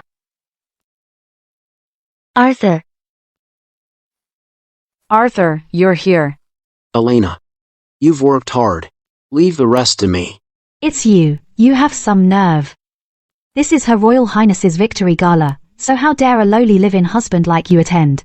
Your Highness, this man is the Vance family's live-in husband. Your noble self is of the highest status. The Vances actually let a lowly live-in husband attend, which is truly disgraceful. That's right. Your Highness. The Vances plagiarized my son's poetry, deceiving you first, Your Highness. And now, they've allowed this lowly husband to crash the banquet, which is truly malicious and shows no respect for you, Your Highness. I beg you, Your Highness, to order the execution of the entire Vance family to uphold the law. Just because a live-in husband crashes a banquet, the whole family should be executed? Then let me ask Lord Sterling. Mrs. Sterling. If your Sterling family commits treason, shouldn't all your relatives be executed? How dare you? You lowly husband, how dare you spout such nonsense? Your Highness, this husband is spewing lies and slandering the loyal, so please punish him severely, Your Highness. Your Sterling family writes treasonous poems and rebellious verses. If that's not treason, what is? What? Treasonous poems? Is the Vance son-in-law just talking nonsense, or is there truth to it? What is this kid trying to pull now? No. Can't let him ruin the plan. Arthur Thorne. You, in cahoots with the Vances, have offended Her Royal Highness, so kneel and confess your crime. And how dare you spout nonsense and stir up trouble here? Mayor Harrison, don't hold back on my account. This illegitimate son's crimes are unforgivable. So arrest him immediately. Seize him. Wait. So you're the live-in husband that the eldest Vance daughter married? That's right. Do you know the penalty for falsely accusing someone of treason? I do. But I also know that rooting out traitors for Ignis is the duty of every citizen. Then let me ask you, you claim the Sterlings committed treason, but do you have proof? Of course.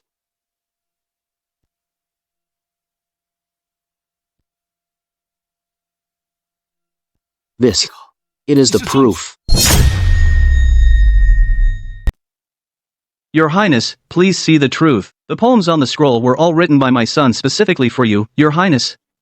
How could they possibly be proof the Sterlings are plotting treason? It's got to be this live-in husband framing us. Mr. Vance, let him talk. A straight foot has no fear of a crooked shoe. I refuse to believe this kid has the power to turn black into white. Mrs. Sterling, you told me to speak.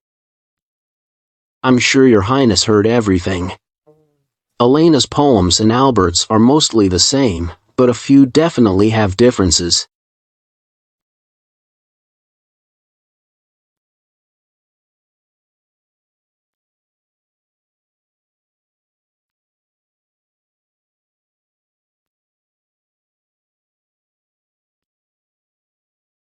For example, this one. Elena's version is city walls, sunset, banners.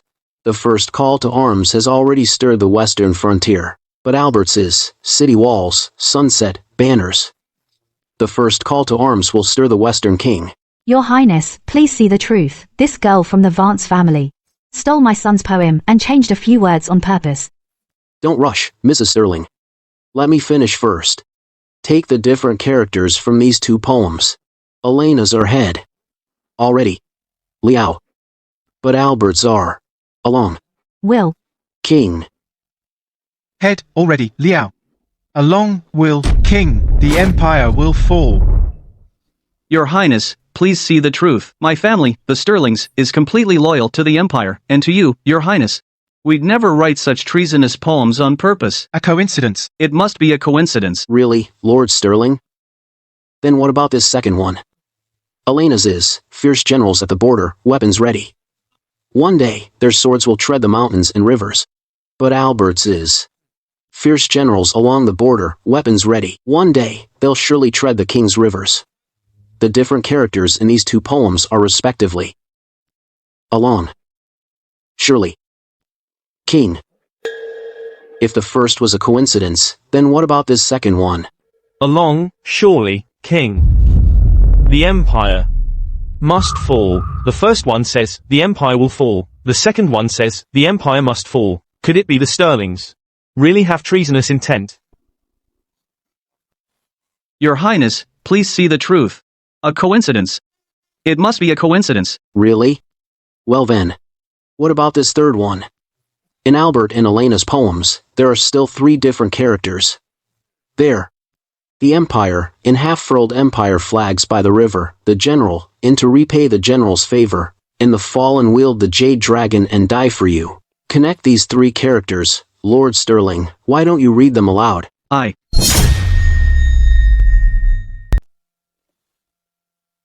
The Empire will fall. This time around, they're not even bothering to pretend. A coincidence. Princess Victoria, it really was just a coincidence. Your Highness, 3 treasonous poems in a row? How can that possibly be just a coincidence?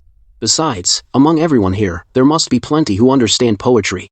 Read these poems a few more times, and it's clear that Miss Elena's poem flows smoothly and every word is perfectly chosen. But Albert's poem. Everything else is fine. Except that those few specific words stick out like a sore thumb. This was completely intentional. No coincidence at all. What a fine, the Empire will fall. The Empire must fall. Our great Ignis Empire won't fall just because of your treasonous verses. Will it really fall, or must it fall? Guards, take the Sterling estate, and all the Sterling traitors present here, into custody. Also, depart at once for Ravenwood and seize the entire Sterling family, every last one of them, regardless of age or gender, and throw them into the high-security dungeon. All Sterling family assets are to be raided and confiscated. Once I report this to His Majesty on a future date, we will take all the Sterling traitors and execute the entire family. Princess Victoria, Mayor Harrison, we've been wronged. This treasonous poem was given to me by Mrs. Thorne from the Thorne estate. She forced me to present it to Princess Victoria. She wanted to get rid of their illegitimate son and destroy the Vance family. It was her. This treasonous poem was written by the Thorne estate. Mrs. Sterling, that's a total lie. You're slandering me. You rabid dog, biting everyone in sight. Your Highness, please see the truth. I never once gave her those poems.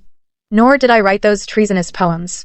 If I'm lying about this, may I be struck by lightning and die a wretched death. You're full of crap, Mrs. Thorne. You gave them to me yourself. These treasonous poems were written by you. You wrote them. You planned to kill 2 birds with 1 stone to harm the Sterling family and frame the Vances.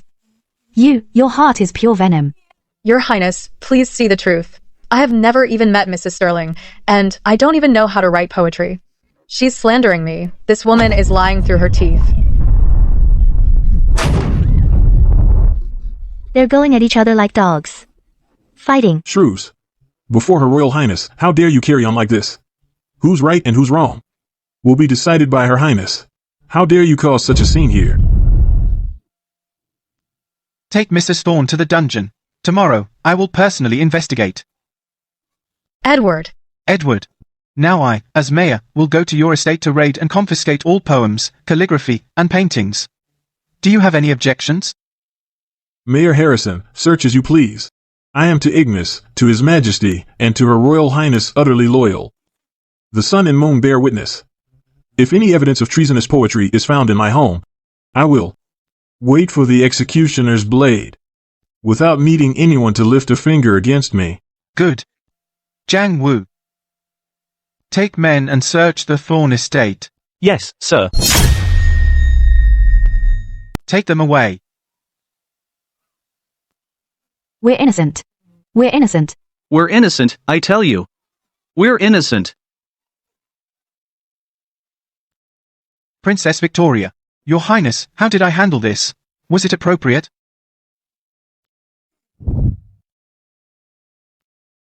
All of you, rise. Have all the families presented their gifts? This banquet today is over. But the feast is already prepared. Actually. I'm tired. Princess Victoria.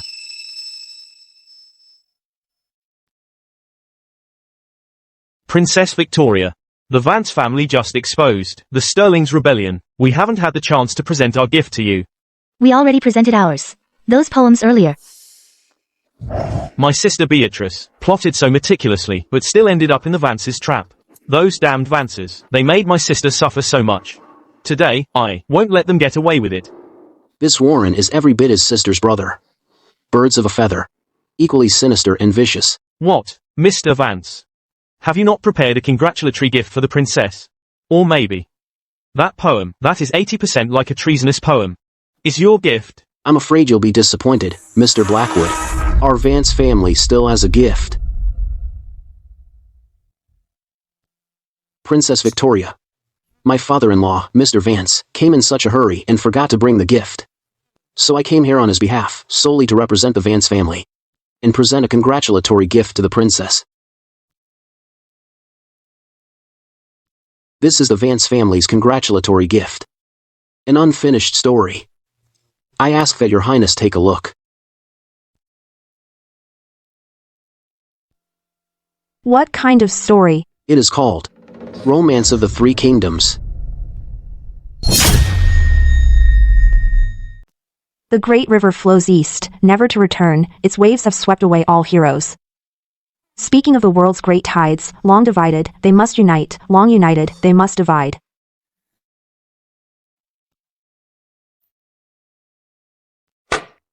This gift from the Vance family. I am truly fond of it. To have brought joy to Princess Victoria is an honor for our Vance family. However, such a magnificent piece of work. Was this also composed by Elena? Your Highness is most perceptive. To be perfectly honest, these poems and essays all came from Arthur. It's just that, given his status, that's why he gave these poems to Elena, to present to your Highness. The poetry is excellent, and the prose is superb. In a remote place like Ravenwood, it's rare to find talent such as yours. What is your name? Where are you from? Son, Her Highness is asking you a question. Answer truthfully, and be quick about it. That shameless old man. When there's glory to be had, he suddenly remembers that Arthur is his son. Your Highness, I am Arthur Thorne, from the Vance family in Ravenwood.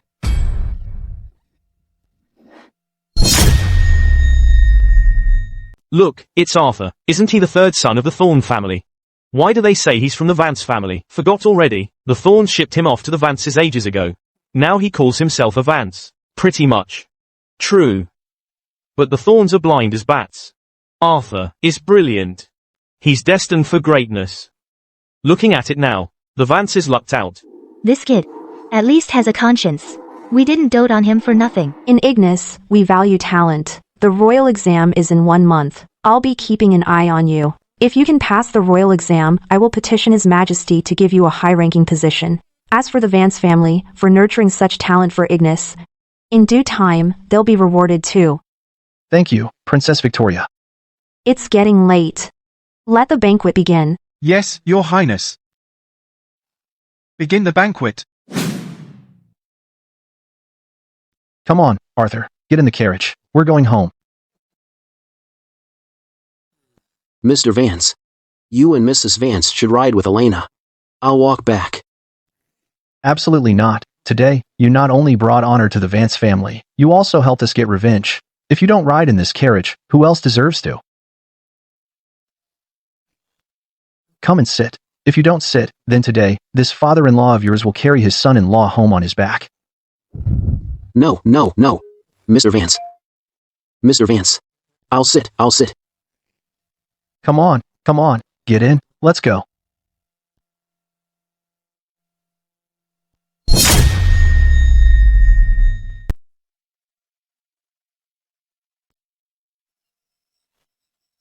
Julian, great news.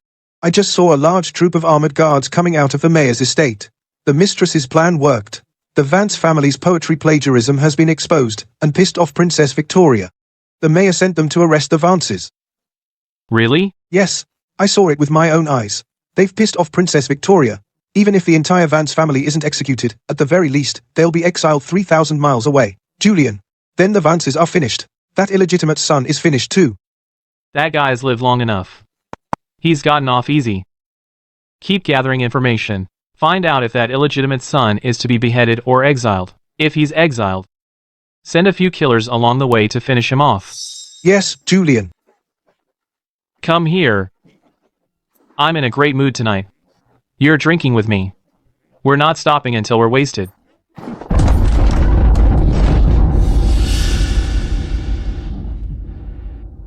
How dare you? Who the hell are you? You dare barge into the Thorn Estate at night? And ruin my evening? You got a death wish? So you're Julian, huh? The Thorn Estate is suspected of treason. Your mistress, Mrs. Thorn, has already been imprisoned. We are here on the mayor's orders to conduct a search. If you resist, we are authorized to kill without mercy. Search.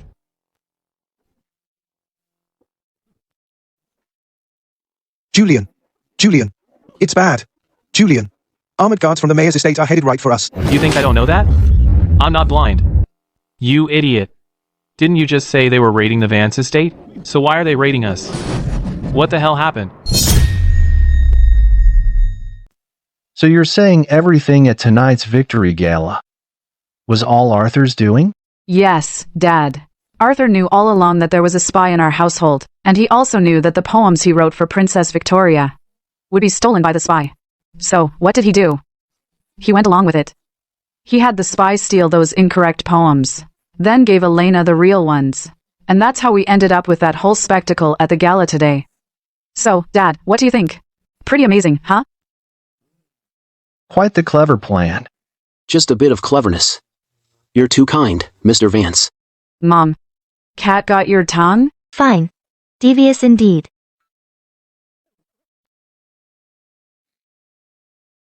Those sterlings sure are devious.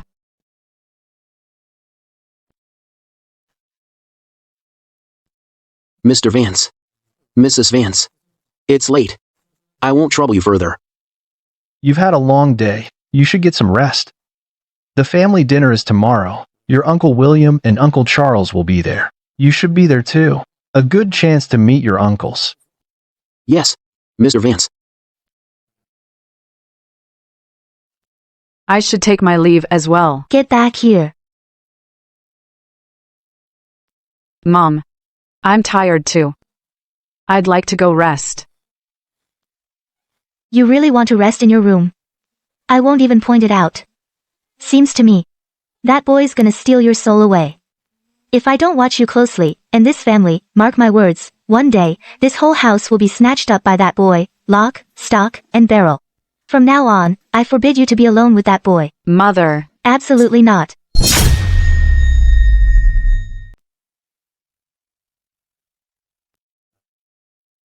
Uncle William, Uncle Charles. This right here is my brother-in-law, Arthur. Greetings, Uncle William. And Uncle Charles. Good. Very good. Arthur. Have a seat. Come, sit by your Uncle Charles. Uncle Charles.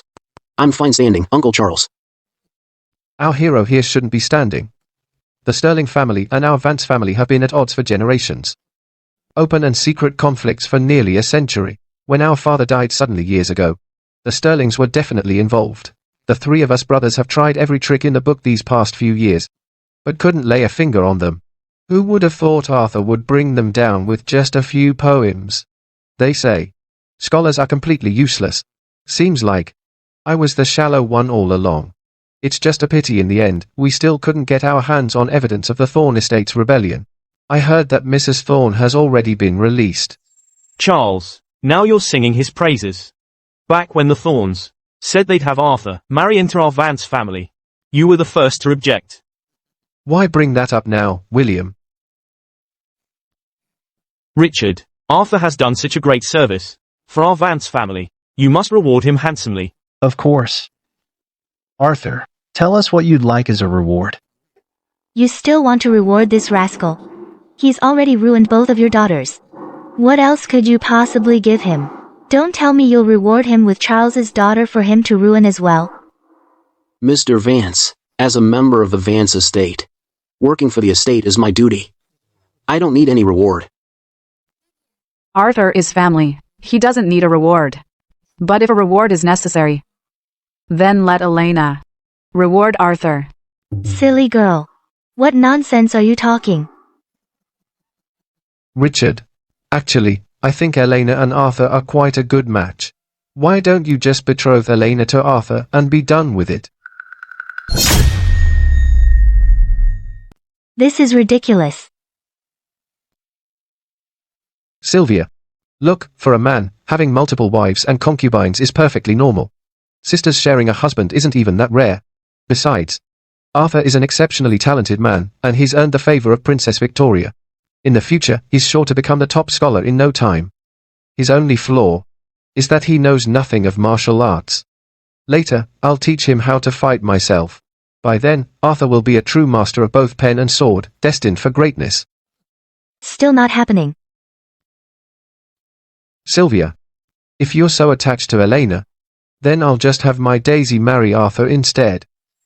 My Daisy, ever since she learned that the poem, "If love between both sides can last for aye, why need they stay together night and day?" was written by Arthur. She's been totally smitten with him. No.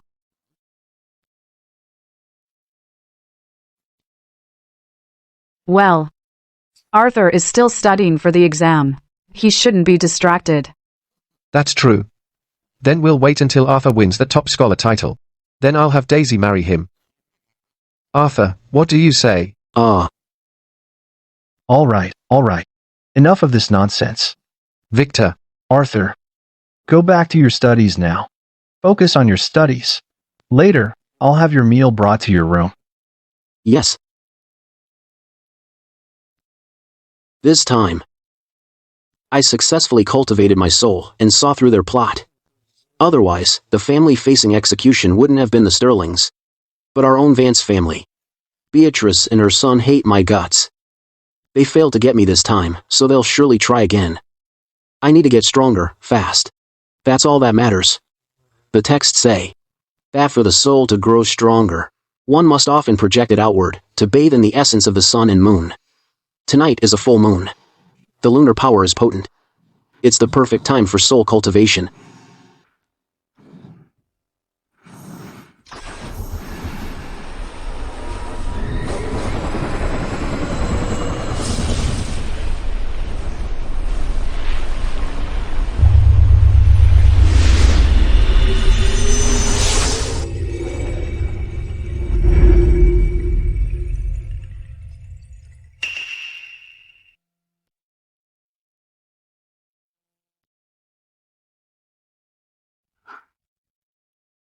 Strange.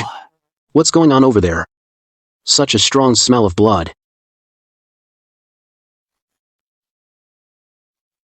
Young master, something terrible has happened. It's a disaster. Calm down, tell me what happened. Young master. I just received word. Something has happened at Charles's estate. They're all dead. Mr. Vance has already taken people over there. All of them? Explain. Now. How many people exactly? I don't know the details. I only know that Charles and Mrs. Charles Vance, and Miss Daisy, and several of the cousins are all dead. What? Charles and Miss Daisy are both dead? What on earth happened? We just had lunch together at noon. By evening, their entire family was murdered. Who on earth did this? Was it targeted at Uncle Charles's family, or the entire Vance family? If it's the latter, then the entire Vance estate is no longer safe. They could be here any minute to slaughter us all. You're scaring me, Arthur. Arthur. Mrs. Vance sent me to take you to the main hall for safety. There are many guards there. Miss Clara and Miss Elena have already gone there. All right. Chloe, let's go together.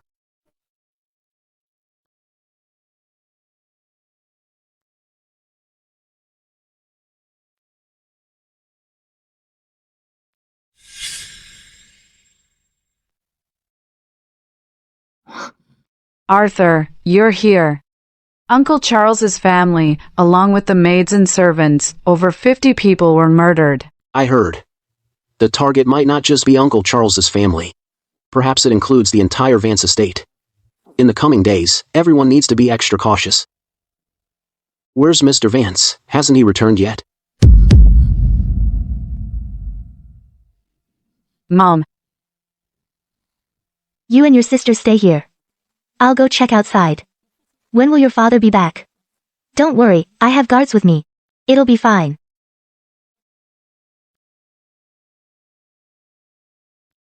Hazel, go stay with Mrs. Vance. Keep an eye on those two guards. Trust me, I've got this. Hazel, listen to Arthur.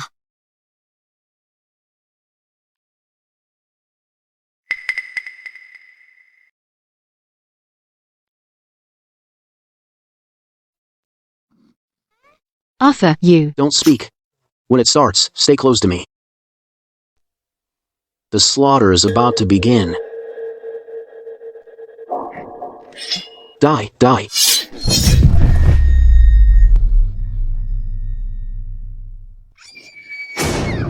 Hazel, quick. Inside.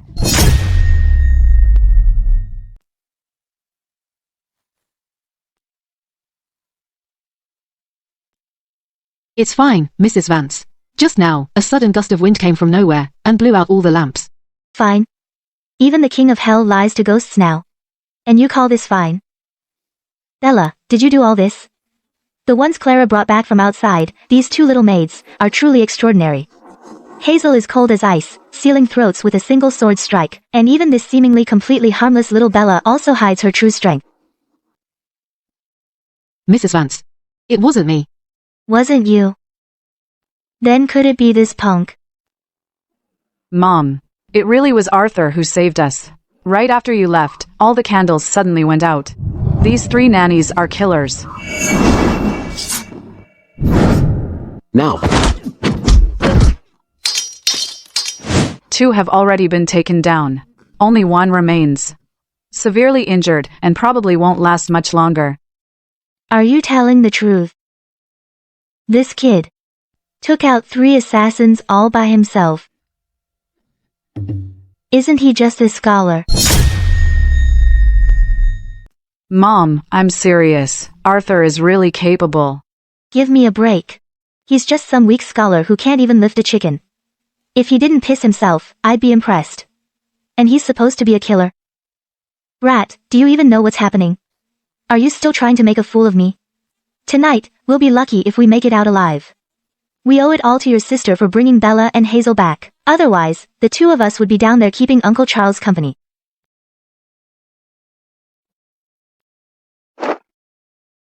Nanny Higgins. You've been with us, the Vance family, for over 10 years. Why on earth would you betray us like this? Mrs. Vance.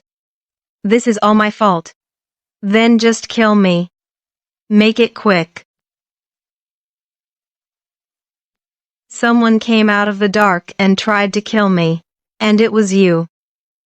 How heartless. I must have been blind. I never knew you were a martial artist.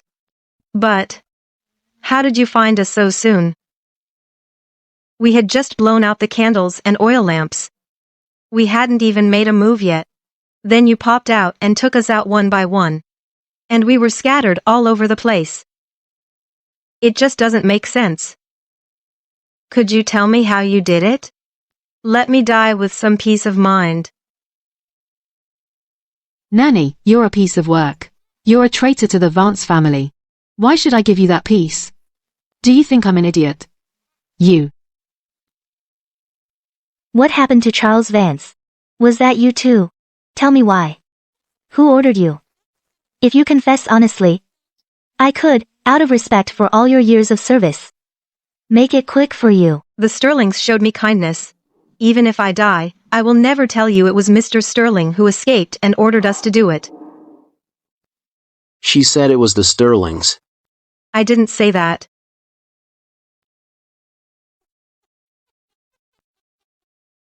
Yeah, the Sterlings.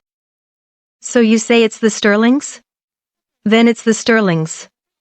I'm not getting out of this alive anyway. Say whatever you want. The Sterlings. The Sterlings were convicted of treason, locked up, and their property seized. Could there really be survivors? Speak. Dozens got out, 50, 100.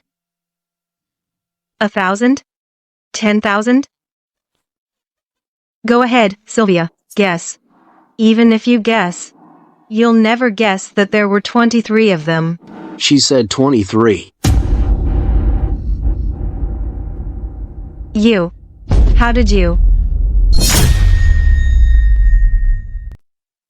23. That's what she said. Mrs. Vance. I'm guessing. I don't need your guesswork. Move. Don't interfere with my interrogation. Speak. Where are the Sterling fugitives hiding? Why did you betray the Vance family? For money. Or something else? The guards who tried to kill me, were they also sent by the Sterlings? Not talking, is that it? That's a no. Still not talking, is that it?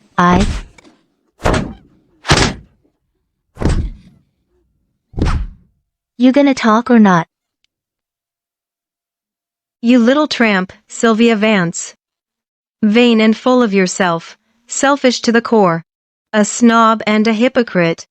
You're already pushing 30. An old woman. Yet you still try to act like a teenager. You make me sick.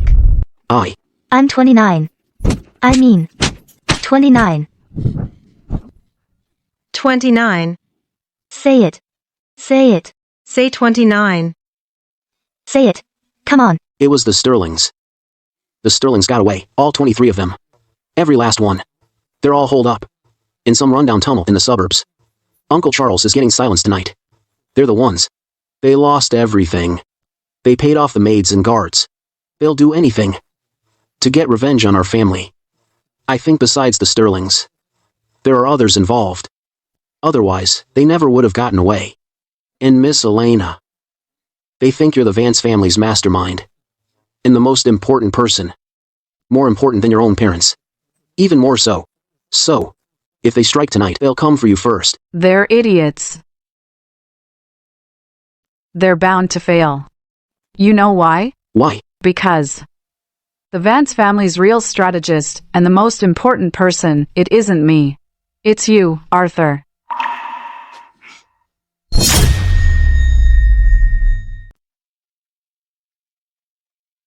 Mr. and Mrs. Vance are home. He said the situation is under control for now, and told everyone to return to their rooms and rest.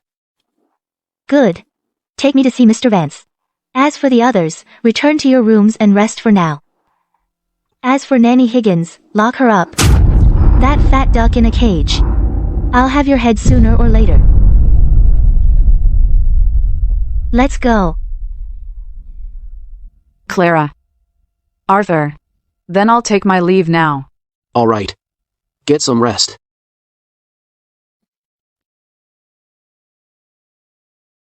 Clara. Would you like me to escort you back?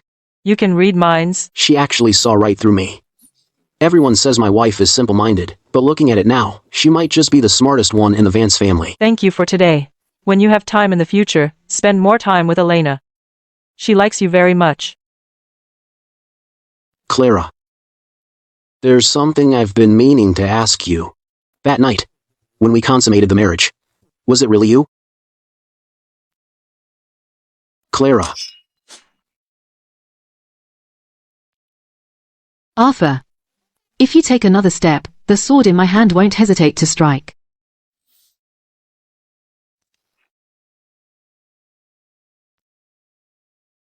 A martial apprentice has 5 major realms. After days of rigorous training, and nourished day and night with spirit elixir, I've broken through the 4 major realms of skin tempering, muscle tempering, tendon tempering, and bone tempering. And now I've reached the peak of organ tempering. I'm just one step away from becoming a martial master. And with the profound secrets of the martial arts manual and the boost from my soul power, fighting above my level isn't difficult for me. But it's still not enough to deal with the Thorn estate. Beatrice. Julian. Just you wait. The day I become a martial master will be the day you pay in blood. Arthur.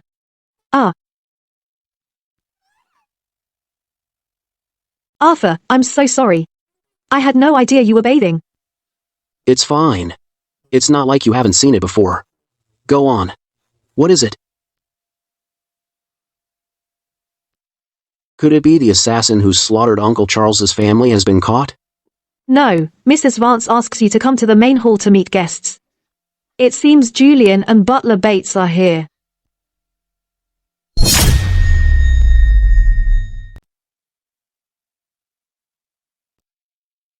Speak of the devil, Arthur. I was actually just about to go see you. Thanks for thinking of me, Simon. About what happened at the Vance family, Dad and the others already know about it. They even went so far as to host a banquet at the estate tonight to help Mr. and Mrs. Vance calm down. And about that treasonous poem incident last time. What about Mother? She was also framed by the Sterlings. This is our chance to clear her name. Mother made it a point to say that for tonight's family dinner, she wants you and your wife to come. My Arthur is buried in his studies. I doubt he'll have time for any banquets. Speaking of your studies, I almost forgot. Before I came, Mother asked me to pass on a message. The royal exams are to select talent for the nation. The procedures are strict. If you want to register, you'll need some proof documents. Mother went ahead and prepared them for you. She wants you to look them over when you attend the banquet tonight. If anything's off with these, you'll run into major problems when you register. Don't worry, Simon, I will be there tonight. Good. Then our whole family can have a proper reunion dinner. Good. If there's nothing else, Simon, you may take your leave. I won't see you out. No need. How dare you? An illegitimate son like you dare to dismiss Simon? You?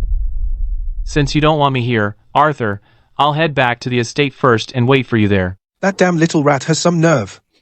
He doesn't even respect you anymore, Simon. However, he won't be around for much longer. Madam has already discussed it with Mr. Sterling, and they've agreed. Once all the Vances show up at the banquet tonight, they'll make their move. This time, not only will that little rat bite the dust, but everyone in the Vance household will be killed too.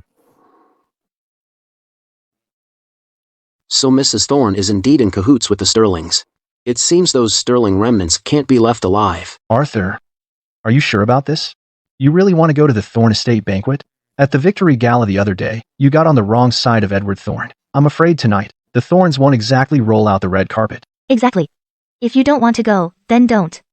As for those registration documents, Mr. Vance and I can get them back for you. No need, Mrs. Vance. At Mrs. Thorne's place, there are some documents my mother left behind. I want to retrieve them myself. Very well then. Go tell Clara. Tonight, you two should go together. Yes.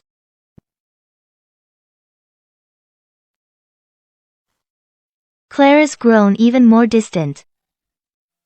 I'm afraid she won't be going tonight.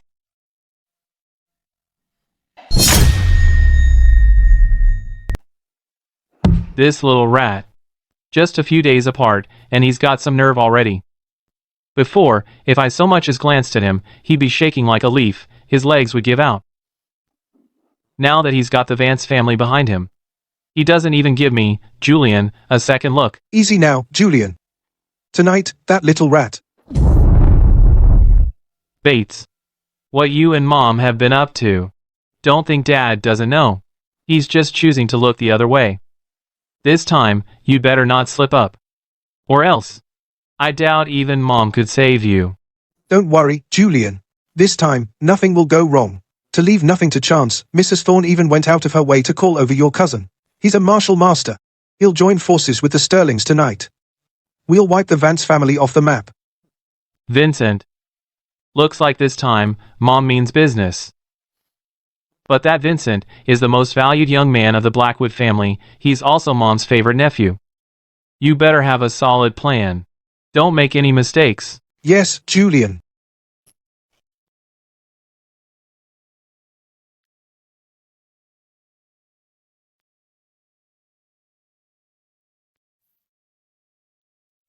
Arthur is here. The 1-month period isn't up yet. Today is not the day to consummate the marriage. We're attending a banquet at the Thorne estate tonight. Mr. Vance asked me to come get Clara to go together. Go find Elena. Let her accompany you. Hazel. You go too. Yes. Go on. Be good to Elena. Clara. About yesterday's question. Arthur. You should leave now.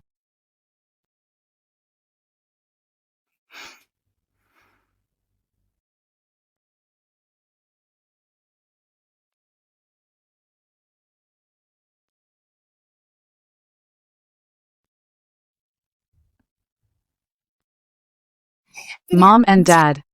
Elena is here. Your sister isn't feeling well. For the Thorne family banquet tonight, you'll go in your sister's place. Arthur already told me. Where is that boy? Arthur said he's going to prepare a gift for Mrs. Thorne. He'll come later with Hazel. Beatrice caused his mother's death, and he's buying her a gift. Has he lost his mind? All right. In front of the younger generation, mind your words. Arthur is, after all, a junior. Preparing a gift for his elders is proper etiquette. Get in the carriage first.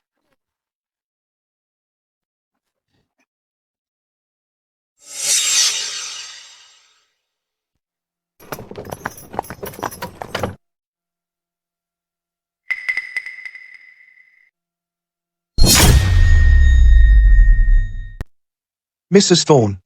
The Vance family is already on the move. Something's off. That boy and Clara, they're both missing. Didn't show up? Perfect. Tell Vincent to wipe out the entire Vance family. Especially that little rat and Clara. Once they're dead, Julian's burden will be completely lifted. Then he can focus on his training and prepare for the royal exam. Yes, Mrs. Thorne.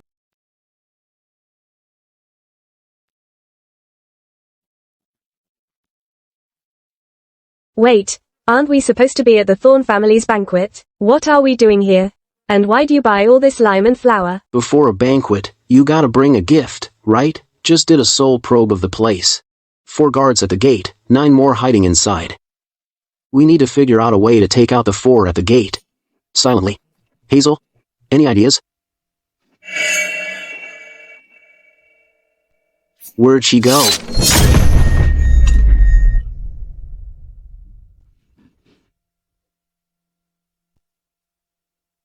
All 4. Dead. What a ruthless woman. Old man Richard Vance. He's already off to the evening banquet. We strike when the moment is right. Right now, the estates. Only got Clara, Butler Bates and 3 guards, plus that illegitimate son from the Thorne estate, and a handful of maids and servants. The real problem is that maid, Hazel. Once it's time, we start here. Good. As for that live-in husband, leave him to me. Once I've taken care of him, I'll meet up with you. Then we all go. Take care of that maid, Hazel. What's happening out there? It's lime and flour. Everyone, close your eyes, cover your mouths and back up. They're trying to trap us in here. Don't just sit here waiting to die. Everyone, stay behind me. We charge out together. Let's go. Move. Watch closely, Hazel. I'm gonna set off a big firecracker for you.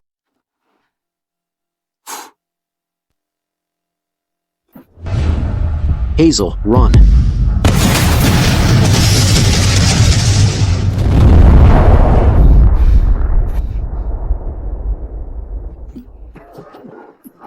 Cousin Vincent, long time no see. You little rat. That explosion was you. Cousin, you can't pin this on me. I was just defending myself. What choice did I have? But Beatrice and her son really pulled out all the stops. Spared no expense at all. They even sent you. That blast didn't even finish you off. You must be at least, in the martial master realm, right? Since you know what I am, kneel and beg for mercy. Hazel, I've got this one. You deal with the other 2. You sure you can handle him? A real man never backs down. A mere scholar dares to fight back. Looking to die. You're the one who's dead.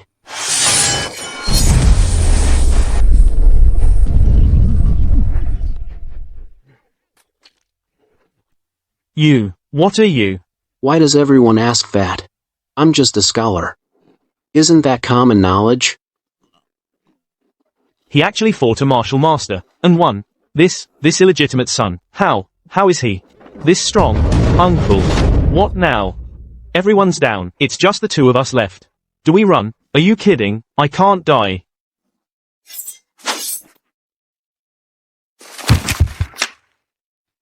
That's that, Hazel. Let's get cleaned up and changed first. Then we'll eat and deliver the gifts. What are you staring at? Never seen a scholar take someone out before? That trick you used to make the flower explode. That move. What's it called? That? Oh, that's... It's called... science. Sylvia. Since Arthur married into the family, he hasn't caused any trouble, has he? If he breaks any rules, you might find it hard to discipline him. Just let me know. I'll take it upon myself, on behalf of his father and his mother, to teach him a proper lesson. Mrs. Thorne. Arthur is now one of the Vances. If he ever steps out of line, we'll handle it ourselves. There's no need for you to worry. After all, you have no relation to him in any way, let alone the right to discipline him. Besides, since Arthur joined our family, he's been doing great in every way. He hasn't put a foot wrong. We can't praise him enough. Why would we ever scold him?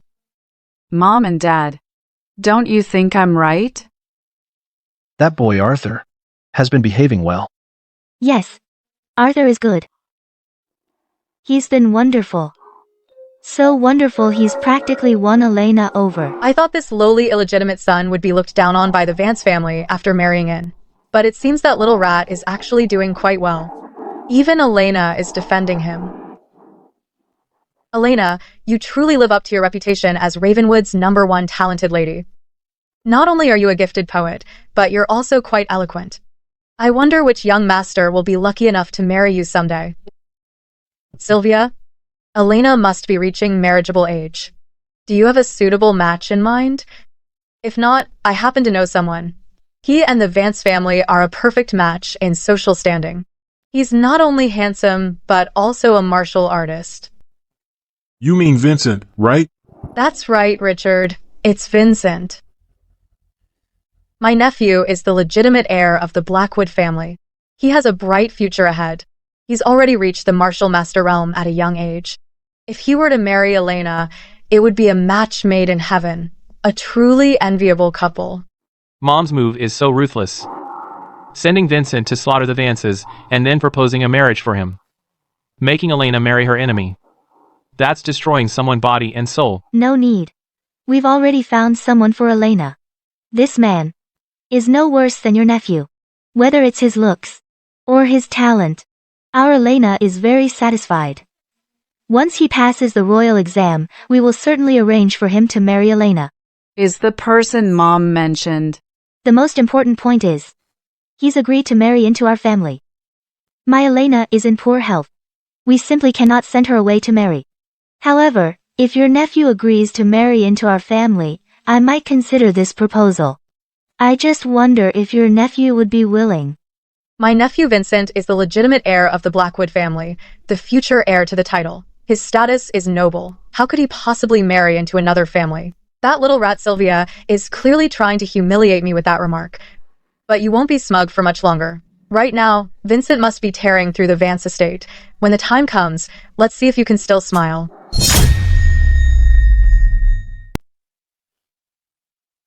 Mr. and Mrs. Vance, the banquet is ready. Good. Then let's begin the banquet. Mom. Arthur still isn't here. That live-in husband. Don't worry about him. Let's eat first, before the food gets cold. No need to rush. Arthur isn't here yet. Let's wait a little longer. All right. Then we'll wait a bit more. Wait. Even if you wait till dawn, he won't show up. That little rat, by now, he's probably been killed by Vincent's sword. In my opinion, we shouldn't wait. He's definitely not coming. Why are you so sure, Mrs. Thorne? Of course, I'm sure about a dead man. He hasn't arrived by now, so he's definitely not coming. This banquet was hosted by Mrs. Thorne. How could I dare not come? Arthur. Arthur. You're here. What? That illegitimate son. He's not. Why are you so worked up, Simon? Don't tell me you're thinking Arthur shouldn't be here. How dare you? You're just an illegitimate son, yet you see your brother Simon and you don't even bow? Why not? And what's worse? You knew there was a family dinner today, yet you show up late for no reason. Making everyone wait for a little rat of a live-in husband like you? Who do you think you are? Now get on your knees and apologize. Mrs. Thorne. I just told you. We came here today as invited guests.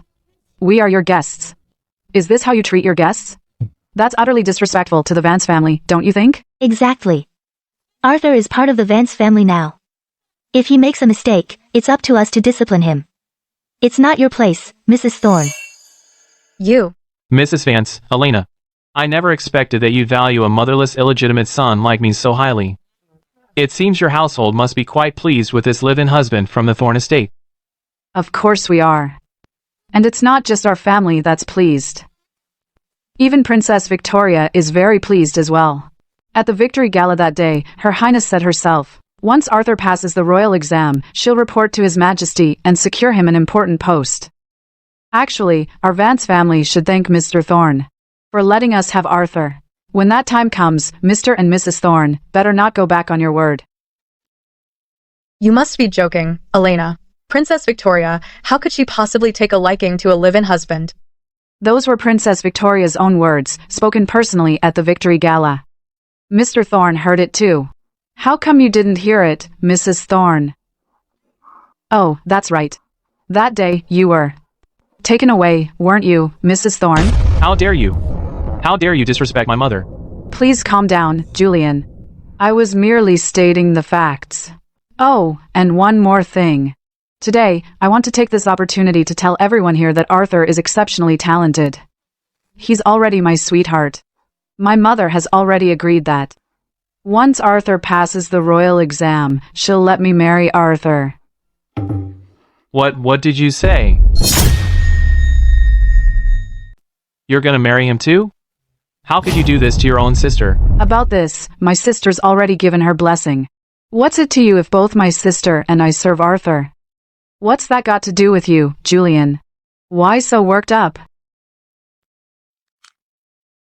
Elena has quite the tongue. My Julian here was just worried about his brother and asked a simple question. Elena, there's no need for that attitude, is there? Mrs. Thorne, compared to how you acted when you broke off the engagement, Elena's being pretty polite. You. Well. Elena. Looks so gentle and delicate. Who knew she could be so fierce? All right. Let's eat. Edward, before we start eating, how about giving me the documents for Arthur's Imperial exam registration? They should be handed over first. After all, the exam registration is starting soon. Of course. No problem. Colin, take the documents over to Mr. Vance.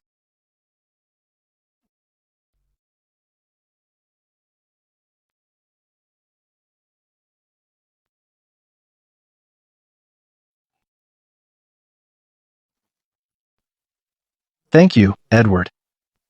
But it seems something's missing. Arthur's village birth certificate. Please, hand that over as well. When registering, you can't do without it. Birth certificate? Do you have that, dear? I don't think so, Richard.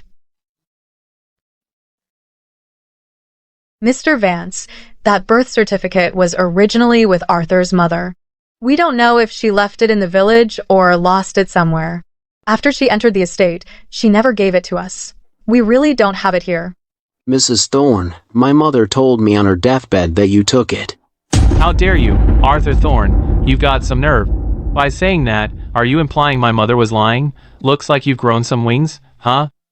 Today, for your first visit home, you bring no gifts for your parents or brother.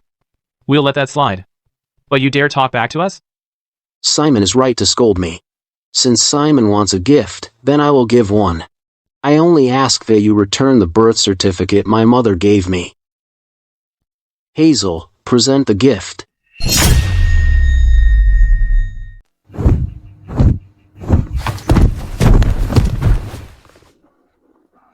What the hell is this supposed to be? It's a body, sir. Colin, check it. Who is it? If that maid of yours killed someone from my Thorne estate, there will be hell to pay today. It's the master.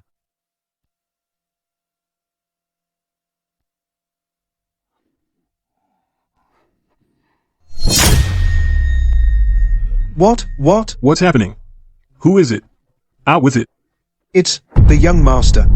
Which young master? Tell me. Madam. It's Vincent. Vincent. Mom. This is an outrage. Richard, if you don't give me an answer today, a satisfactory one, my Thorn estate and the Blackwoods will not rest until justice is done. Edward, now, look. Surely there's been some misunderstanding. A misunderstanding? My nephew's body is right here, and you call it a misunderstanding? Sir, Hazel killed my nephew. You must get justice for Vincent. Guards, to me.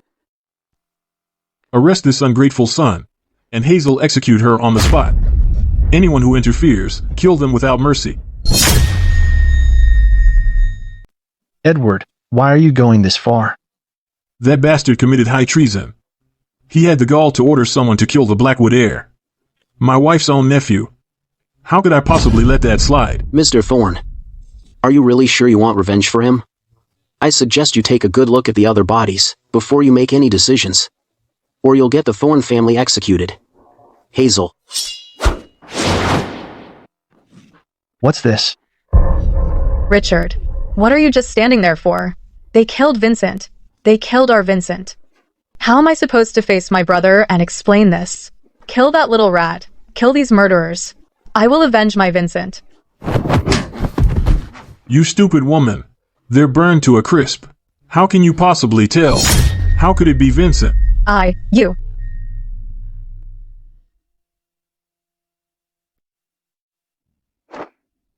Fung Sterling, the second son of the Sterling family.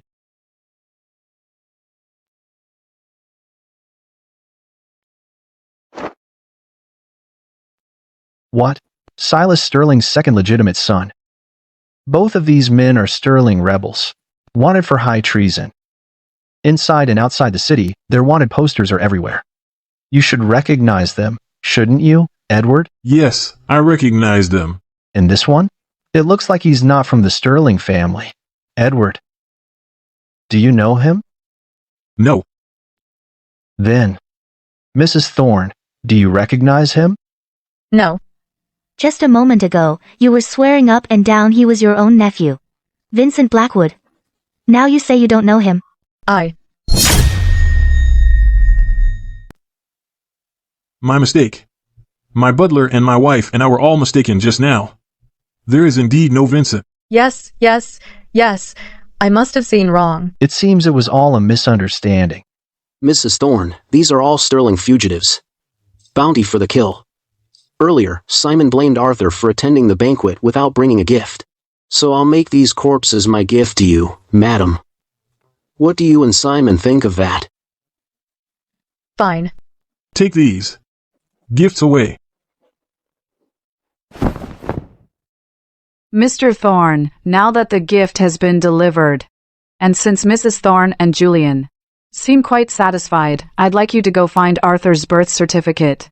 Maybe you'll find it soon. Don't you agree, Mr. Thorne? Yes.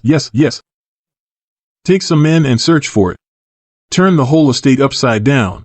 Yes, sir.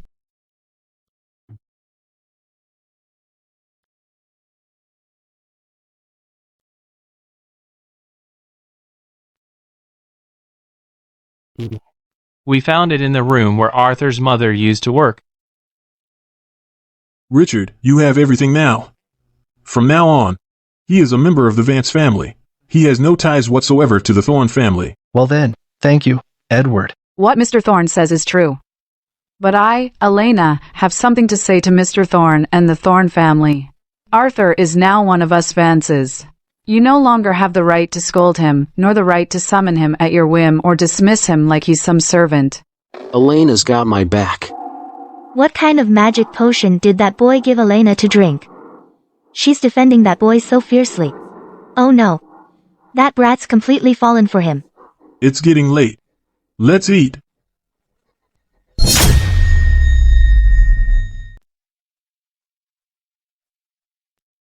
Mr. Vance, I won't be seeing you out. Good. Who needs you to? We'll talk at home.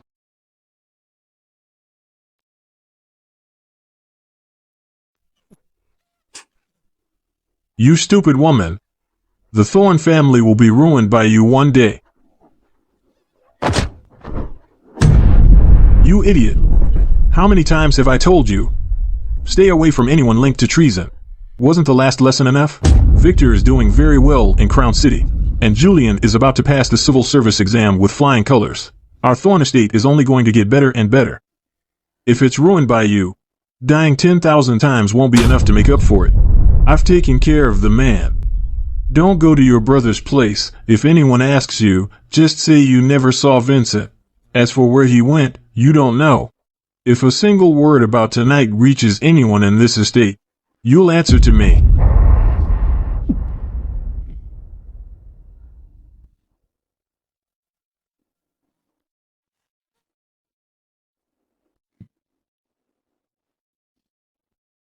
Mom.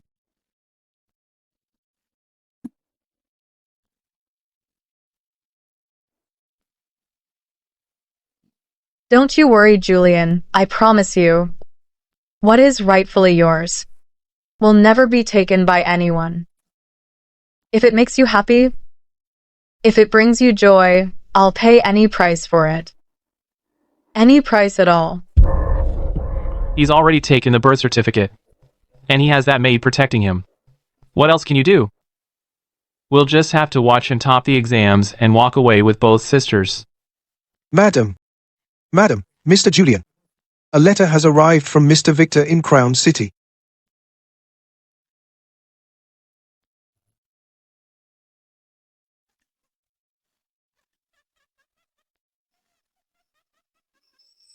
Heaven has finally smiled upon me. Mother, it's your son, Julian. Congratulations. You're to be made a titled lady. Congratulations, madam. Our felicitations, madam. The royal decree arrives in 10 days. Pass down my order. In 10 days, I will host a grand banquet.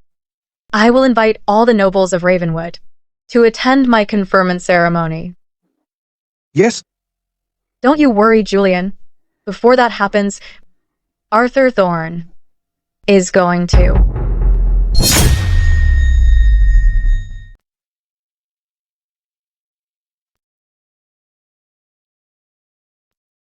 Mr. and Mrs. Vance. I took matters into my own hands, using those corpses to retrieve my mother's keepsake. Please forgive me, Mr. and Mrs. Vance. This has nothing to do with Arthur. It was all my idea. If you must punish someone, punish me. You deserve to be punished. In front of all those people, saying two sisters should share a husband? Is that something a proper young lady should say? Mom, I was just trying to help Arthur get some payback. Even so, you shouldn't sacrifice your own reputation by saying that kind of nonsense. How will you ever get married now? Don't tell me you actually want to let this kid get lucky. All right. Elena was just playing a part. No need to take it so seriously. Arthur, have a seat. Those corpses. If we had tried to take them by force, the Thorns would have fought tooth and nail. Besides, just Vincent's corpse alone doesn't prove the Thorn estate was involved in the Sterling's treason. It's better to do them a favor and get your birth certificate. Your future is far more important to our family than those traitors. Dad, you still shouldn't have stomped on those corpses on purpose. They're filthy. I was just so damn happy. We've been suppressed by the Thorn estate for so many years. Today, we finally got some serious payback. I just couldn't help it. You didn't see the looks on their faces, especially Edward Thorne and his wife. They were fuming but couldn't say a word. Must have been grinding their teeth to dust. That felt so good. So damn good. So damn good I almost dropped my pants right there to piss all over those little bastards. So good. My father-in-law isn't exactly a proper gentleman either. Right. Speaking of Hazel, where on earth did she find all these Sterling rebels? Not only did she get revenge for Arthur, but she also gave the Thorn estate a good, hard slap in the face. We really owe her for this. We've got to reward her properly. Make it a generous one. Is it possible that Arthur was the one who found these rebels? He's actually pretty amazing. Him, please. He can't even lift a finger. He's just a weak scholar. Are you seriously trying to give him credit? Ask him if he'd even dare take the credit. Even if I said I did it, my mother-in-law would never buy it. Then I'd have to go through all the trouble of explaining. Forget it. Let Hazel have the credit. I wouldn't dare. It was Hazel's doing. All right. It's getting late. Everyone should get some rest. We'll discuss this tomorrow. Also, there are likely still Sterling fugitives on the loose. I need everyone to stay vigilant these next few days. Yes, Mr. Vance. I'll take my leave now. Good. Then I'll be going too. Arthur, even if you won't admit it, I know it was all you today, right? Richard, look at that. Putting their arms around each other right in front of us, and whispering away, what a scandal.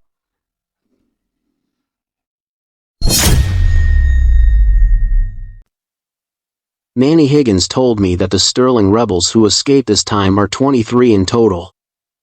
Today, Hazel and I only took out a dozen or so. A good chunk of them are still out there, including some Martial Master Realm fighters. After this failure, the Sterling's revenge is gonna get even crazier. I've gotta get stronger, fast. My physical body just advanced. In such a short time, I doubt I can break through to the Martial Master Realm again. But my spirit cultivation, though. Maybe I can make a breakthrough there. But the spirit's so intangible. Besides, wandering outside my body more often. I don't know how to advance my realm quickly. Guess I'll just have to wing it.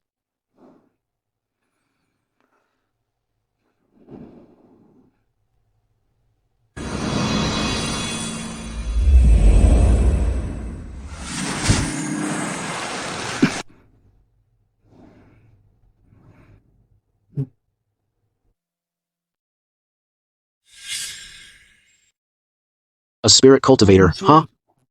Let me go check it out. What? That power. It's terrifying.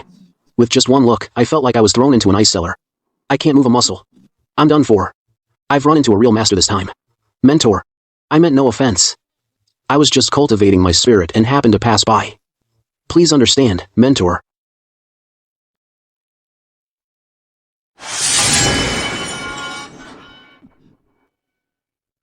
Thank you, Mentor. I'll get out of your way right now. You cultivate the spirit. Is it for immortality? So it's a woman. But from what she's saying, it seems what Mom wrote in that book she left behind might actually be true.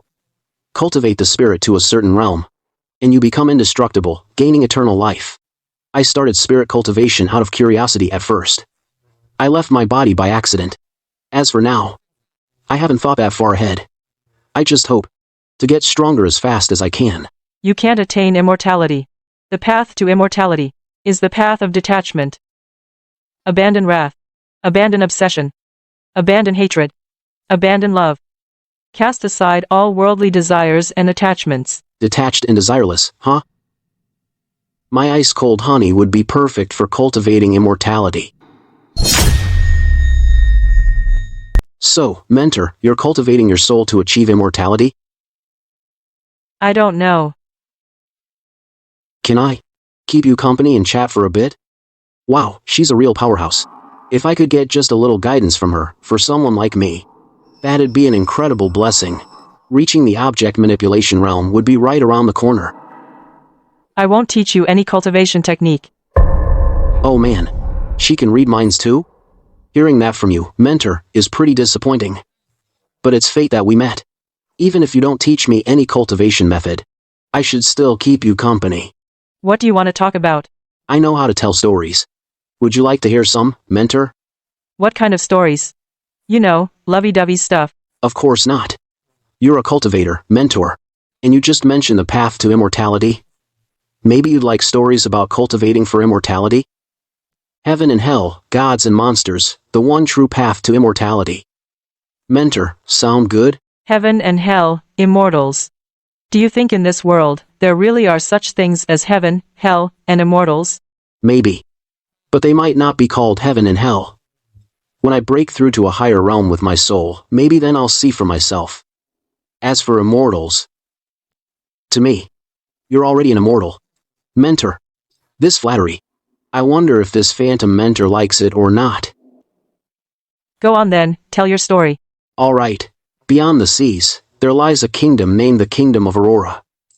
It borders the Great Sea, and in the sea stands a mountain called Mount Bloom.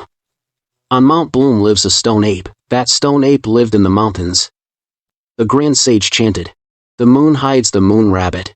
The sun hides the sun crow." Why did you stop? Mentor, I have a wife at home. I can't stay out all night. It's time to go home. Honey. Then you should go back. From now on, come here every 3 days to tell stories. I'll teach you cultivation techniques. Yes, thank you, Mentor.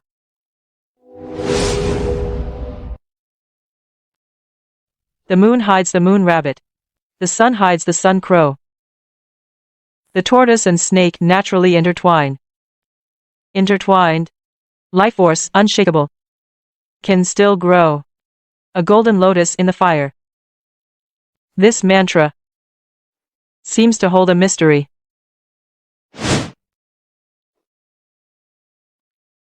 I still have no idea who that phantom mentor from yesterday really is. Arthur. Penelope Thorne is here to see you. Mrs. Thorne. Your face. Arthur, I'm fine. It's you. You need to go check on your mother's grave. Last night, I heard Mrs. Thorne swearing that she's sending people to dig up your mother's ancestral grave.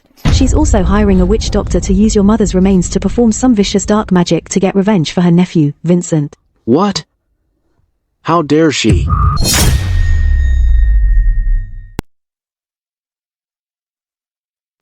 Penelope. Are they gone yet? Yeah, they're gone. But Arthur, you're not really going, are you?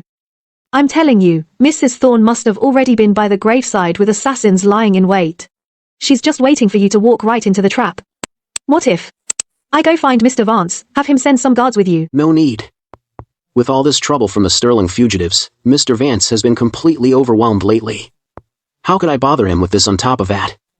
This. I'll handle it myself. But Arthur. Don't worry. Until I'm certain, I won't just throw my life away. Besides, my mother's death anniversary is approaching. Before that day, they probably wouldn't dare to desecrate my mother's grave.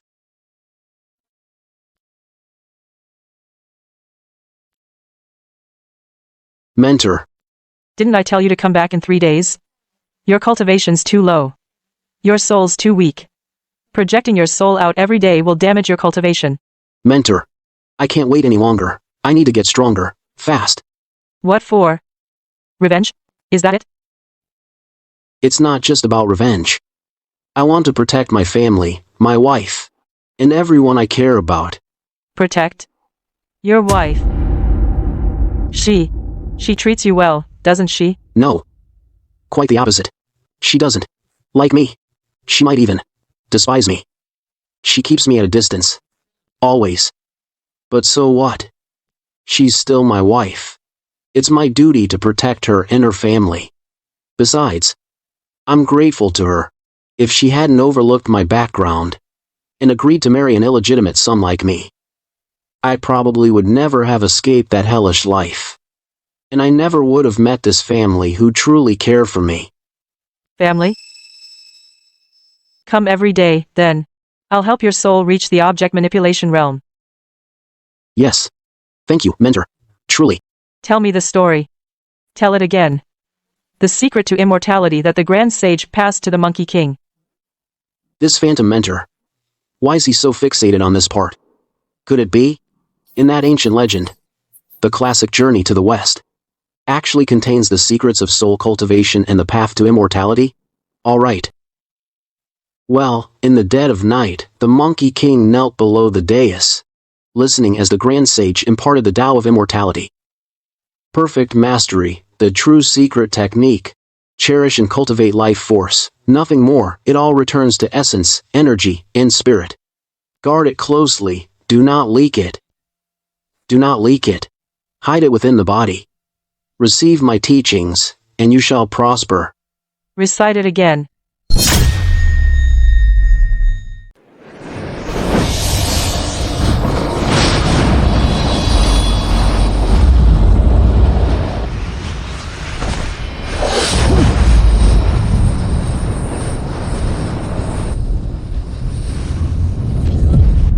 The true secret of perfect mastery. To cultivate life force, there's no other path. It all comes down to essence, energy, and spirit. Guard it closely, do not leak it. Do not leak it, hide it within the body. Receive my teachings, and prosper.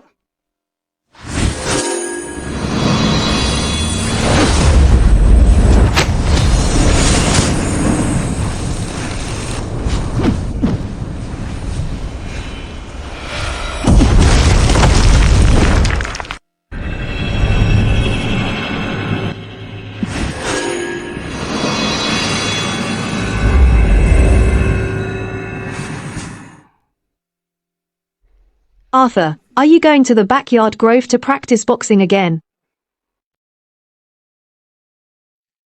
Every single one of you. What use are you? You can't even plant flowers right. You'll drive me to an early grave. What's going on with Mrs. Vance? She's been so irritable lately. Who ticked her off this time? I heard it's about the Thorn estate. Their eldest son protected His Majesty and earned a reward. To show his appreciation, His Majesty decreed to confer a title upon his mother, Mrs. Thorn, making her a titled lady. The conferment ceremony is tomorrow. By tradition, all Ravenwood nobles must go to offer their congratulations. No wonder. Mrs. Vance and Mrs. Thorn have been at each other's throats for over a decade. Now that Mrs. Thorn's been made a titled lady, her status completely overshadows Mrs. Vance's. No wonder Mrs. Vance is so upset. I was wondering why Mrs. Thorn was so brazen the other day. After failing so many times, she still shows no remorse. She even threatened to dig up my mother's grave. So that's why. But she won't be smug for long. Once my soul power breaks through to the object manipulation realm, that's when I'll settle the score with the two of them. Move it. Not studying properly, what are you wandering around for? Look at other people's sons. They earn their mothers the title of titled lady. My two daughters are hopeless. If you've got any skill, go win the top scholar title for me, so I can hold my head up high, instead of swallowing this humiliation. Yes, Mrs. Vance. I'll do my best.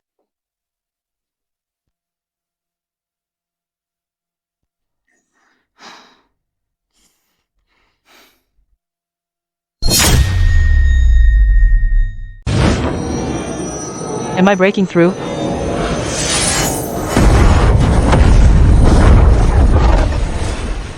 Soul condensed fist. Manifesting objects from the void. Mentor. I broke through. You have entered the object manipulation realm. From now on, you can use telekinesis. Does that mean I can use soul object manipulation and kill without a trace? It's getting late. Go back to your honey.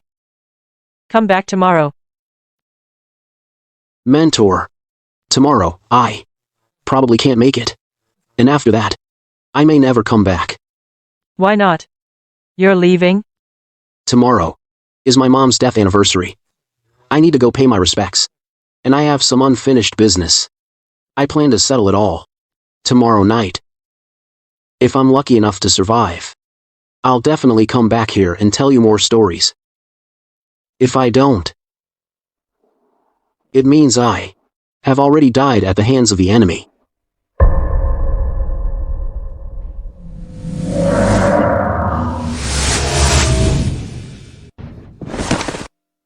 Mentor, I'm grateful for your teachings. I'll engrave them in my heart.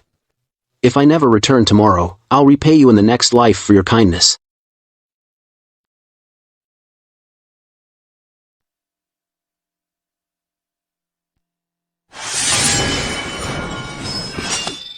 I'll come tomorrow to return the sword.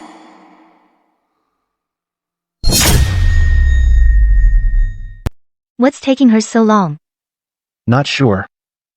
Elena, hurry up. Tonight's the conferment ceremony for Mrs. Thorn. Princess Victoria herself is delivering the royal decree. We can't be late. Sweetie. Where's Arthur? All you ever do is look for that guy. Today marks the anniversary of Arthur's mother's passing. If he goes to the Thorn estate, it'll bring back painful memories. Your mother and I talked it over and decided Arthur shouldn't go. Come on, let's go.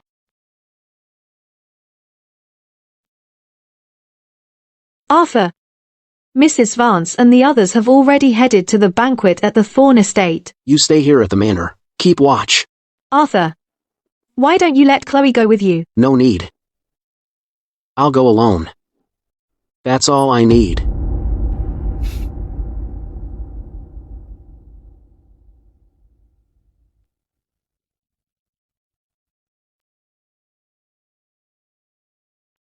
Hazel. You want to go. Clara said it's your call.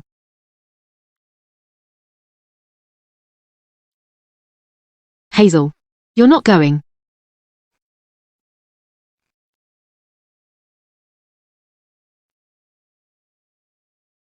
You're strong and Julian's trusted aide. Your future is bright. Why risk it tonight? Just offing that little rat of a live-in husband. Our crew is more than enough. Yeah. Better not underestimate him. Don't forget, your Sterling family ended up in this mess thanks to that illegitimate son. True. If it weren't for that little rat exposing our family for treasonous poetry, how could our entire family have been executed? If we don't grind his bones to dust, I'll never rest easy. But Boss Meyer, we've been staking out this place for half a month. He's not coming. I say, why don't we just take him out at the Vance estate? Patience. Today's his mother's death anniversary. I'm telling you, he'll show.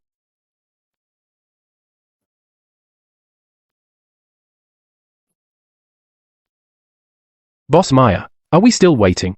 The banquet started. The Vance estate is wide open right now. If we wait till the banquet's over, and then raid the Vance estate, it won't be so easy. Fine. We're done waiting. Let's hit the Vance estate now.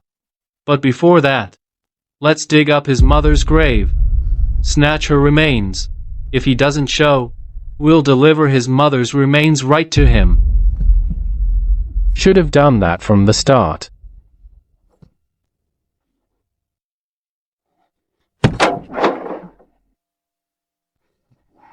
Look over there. What is that? Oh crap, enemy attack.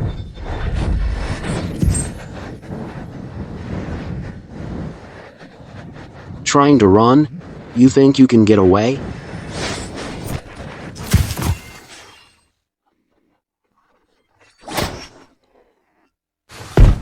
What the? Boss Meyer, what do we do? They kill without a trace. We can see the sword, but not the swordsman. Could it be a martial arts grandmaster? A grandmaster. Charles Vance. What the hell? This is a soul master in the object manipulation realm. Damn it. There's actually a soul master in the object manipulation realm. How can there be a soul master here? Did that illegitimate son hire him? But he's just an illegitimate son. How would he even know a soul master in the object manipulation realm? No. We can't just sit and wait for death. Souls are hard to kill. We have to find his physical body. Soul telekinesis has a range limit. If he can control the sword to kill, his physical body must be nearby.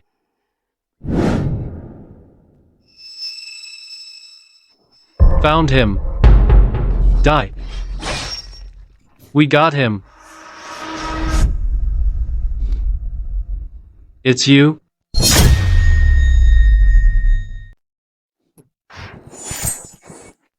Boss Meyer. That's it.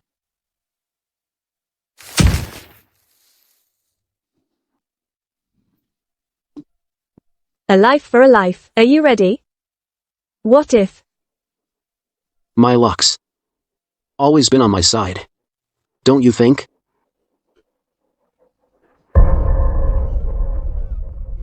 Spare me. You want to live? All right then. Answer my questions. Every single one. Hazel.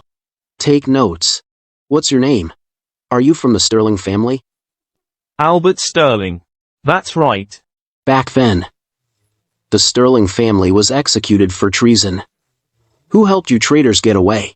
And Uncle Charles, Vance's family wiped out. Was it you? Who else was involved?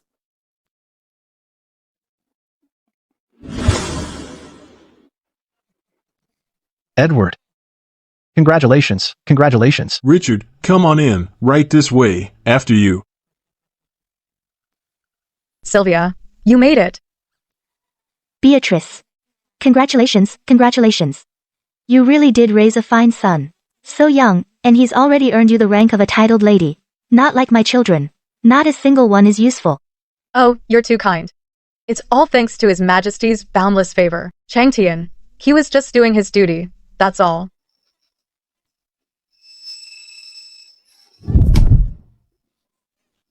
Sylvia. The royal decree hasn't even been announced yet. Why are you already bowing? Get up, get up. Sylvia. Starting today, I am a titled lady. What do you have left to challenge me with? Just you wait. Sooner or later, I'll make your whole family pay for what happened to my Vincent.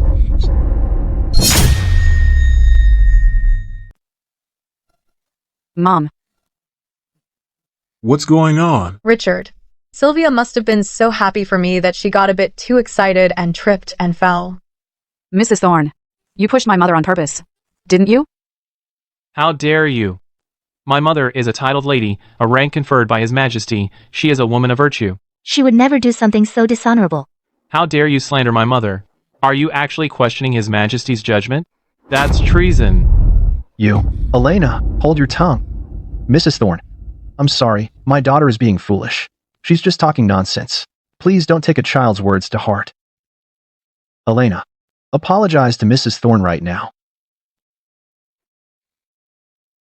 I'm sorry, Mrs. Thorne. Elena, I'm not being difficult. But an apology requires the proper attitude. Kneel and apologize. Otherwise, we'll report you to Princess Victoria. Tell her you questioned His Majesty's judgment and insulted the virtue of a titled lady. Just know that the consequences are more than the Vance family can bear. You. Arthur, if you were here, you'd protect Mom and me, right?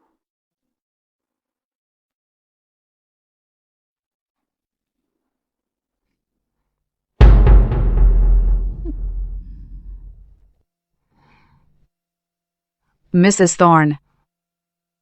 I was wrong. Mrs. Thorne, my apologies. You may rise. From now on, when you're out in public, mind your manners and know your place. I'm only going easy on you because we're family. If it were anyone else today, they would have gotten slapped. Hurry, get up. Princess Victoria is here.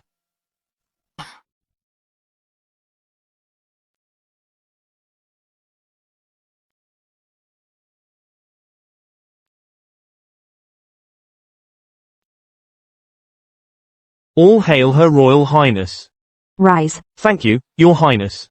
Is everyone present? Your Highness, all the guests have arrived. Mrs. Beatrice Thorne of the Thorne Estate, receive the decree.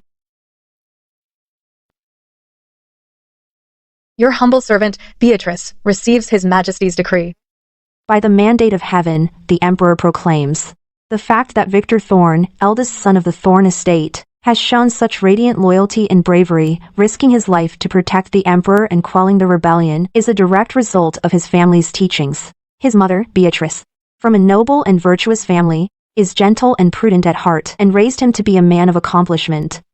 She is hereby conferred the title of first-class titled lady, granted the golden decree and seal, and the phoenix crown and ceremonial cape, to honor her maternal virtue. May she forever maintain her gentle and prudent ways, diligently manage her household, and serve as a model for all women in the land. This is proclaimed throughout the court and the realm, so that all may know. End of decree. Madam, this phoenix crown and cape were bestowed by His Majesty. Tonight is your crowning moment. You must wear them all, to show the royal favor. I thank Your Majesty for the grace. I am truly overwhelmed with gratitude. I'm not envious. Not envious at all.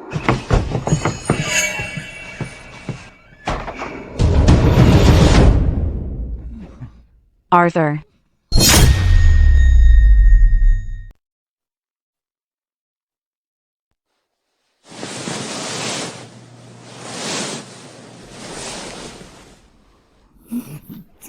Arthur. You ungrateful son, today is the conferment ceremony. What are you doing?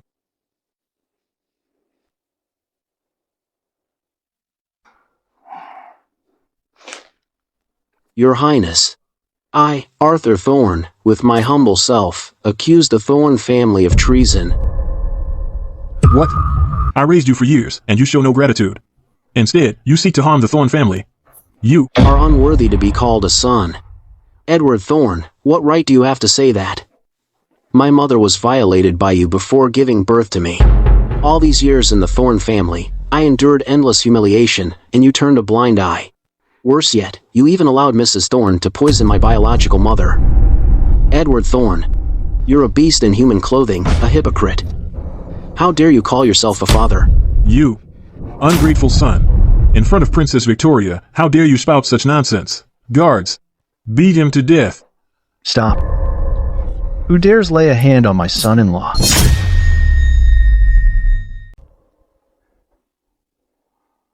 With Princess Victoria right here, at the Vance estate, are you trying to start a rebellion? You tried to kill my brother-in-law, Arthur. My dad merely drove your guards away. How is it that when you say it, it becomes an act of rebellion?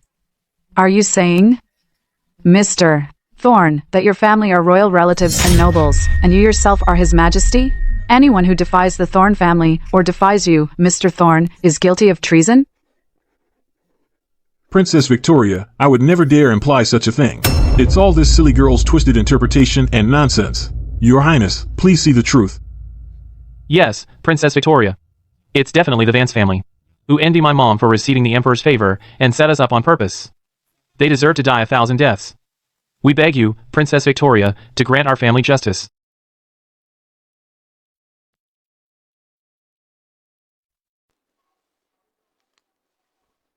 I remember you.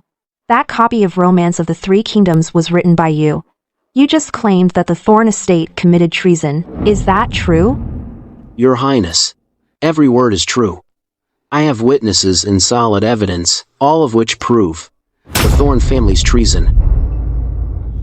Ungrateful son. If you keep spouting this nonsense, even if someone protects you today, I will still strike you dead right here. Richard, strike down this ungrateful son. Act as if he was never born, that ungrateful little rat. Back off. Princess Victoria, don't you listen to this little rat's nonsense. Edward, calm down. Princess Victoria will decide for herself. You say you have evidence? Then show it. I have remained in Ravenwood for days on His Majesty's royal order, specifically to deal with the Sterling family's treason case. If you can find the fugitives and accomplices of the treason case, that would be a great service. But if you're just spouting nonsense and making false accusations, even with all your talents, I won't let you off. Evidence. Right here.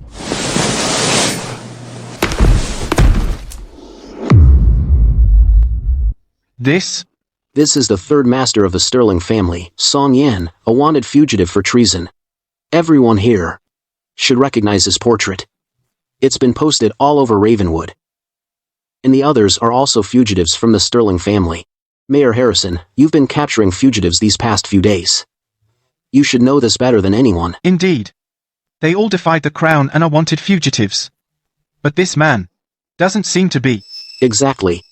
Because he is one of the estate guards of the Thorne estate, Julian's personal bodyguard, Boss Meyer. He was mingling with those fugitives, and tonight, they plan to assassinate the Quinn family. You're lying. This is slander. This guy, we at the Thorne estate have never even met him. He's trying to frame us. Are you calling me a liar? Just ask your second son, Julian. Julian, your personal bodyguard. You know him, don't you? The two of you were seen coming and going together. Even if you claim not to know him, every servant in the Thorne household would know him. And the people of Ravenwood would too. And Princess Victoria, I have here witness testimony that proves this Boss Meyer was hired by the Thorne estate on orders from Mrs. Thorne to have them mix with the Sterling fugitives and assassinate the Quinn family. Moreover, Those sterling fugitives kept escaping capture by the guards only because the Blackwoods and the Thorns helped them.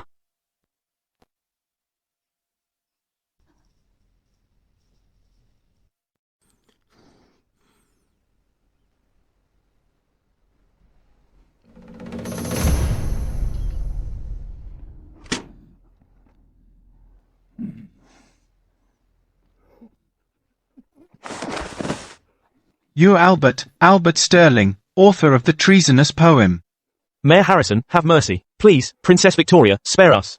It was all Mrs. Thorne, who forced us to harm the Vances. Boss Mayor was also sent by her to support us. Everything was done on her orders. Lies, all lies. They confessed under torture. It had to be under torture. Your Highness, please see the truth. You think it was under torture? I will find out today after I question them myself. Your Highness, Princess Victoria, there is one more thing. A few days ago, when we went to attend the banquet at the Thorne estate, Arthur brought several corpses of the sterling fugitives to Mr. Thorne as a gift. Then he could claim the reward from the authorities.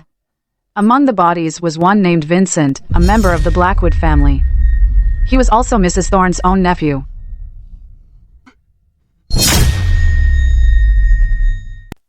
Vincent. That's my Vincent. It really was them. My Vincent. They killed him. Wang Yun. Wang Yun, you little rat. You even lied to me. You lied and said you didn't know where my Vincent had gone. Shut up. You stupid woman. That wasn't Vincent. Come back with me. Such fine thorns you are. Colluding with rebels, you don't deserve the royal grace.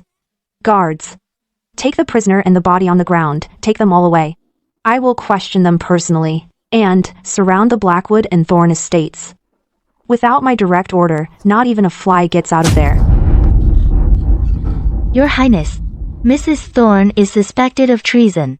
Her status as a titled lady. Your Highness, I believe it should be revoked now, lest when the evidence is conclusive, it shames His Majesty. Guards. Confiscate her phoenix crown and ceremonial cape.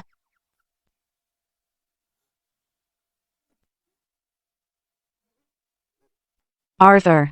Arthur. Arthur. Arthur. Arthur. Arthur. How did it go?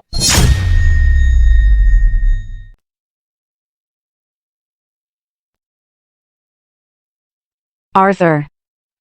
You're finally awake. I thought I'd never see you again.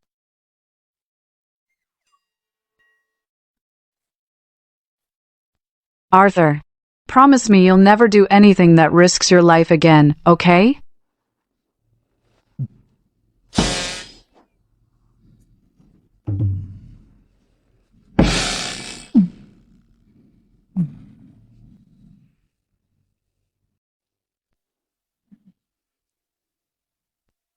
Chloe, come here. Mr. and Mrs. Vance. After the wedding, how often has Clara been coming? It's been nearly a month since she last visited. But Elena often comes to see Arthur. That marriage arrangement back then, if it had been for Elena, instead of Clara, that would have been better. Mr. Vance. Mrs. Vance. Arthur, have a seat. Arthur, how are your wounds? Mr. Vance. My injuries are much better now. Next time something this dangerous comes up, bring more people with you. Don't just take Hazel alone. Thank you for your concern, Mr. Vance. Arthur, you've done great things for our family. Your mother-in-law and I have discussed it. We'll move your mother's grave from the unmarked graves to our family crypt. It will be guarded day and night there, so we won't have any more grave robbing incidents. There's one more thing. It's about your marriage. Sylvia, you tell him. Arthur, it's been a while since the wedding. What are your feelings for Clara? Do you like her? Clara is stunning. Everyone adores her. Of course I like her. Cut the crap. You know that's not what I mean. Mrs. Vance, I don't know. Then let me ask a different question. Do you like Clara? Or do you like Elena? Mrs. Vance. This question. Can we discuss this after my exams? You're too scared to say who you like. Afraid I'll yell at you, or that your father-in-law will beat you. Arthur. You're a grown man. If you like someone, say it. What's there to hesitate about? Or maybe you don't even know who you like. Or perhaps you like them both. Arthur, just say it. I promise I won't hit you. Mr. Vance. Arthur, answer me. Mrs. Vance. It's not that I don't want to answer, Mrs. Vance. It's these two women. One is my wife. And the other is my sister-in-law. I can't bring myself to just come out and say who I like or who I don't. Well, of course. Given my current status, I'm really in no position to say. So, please allow me after the royal exams to answer that question. You've already answered it. Haven't you? Elena will be thrilled to hear this. But as her mother, I just can't feel happy about it.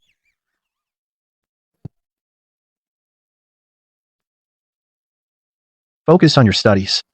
After the exams, I'll arrange a divorce between you and Clara. So you can marry Elena instead. Mr. Vance. I have no intention of divorcing Clara. What? You want both of them? I wouldn't dream of it.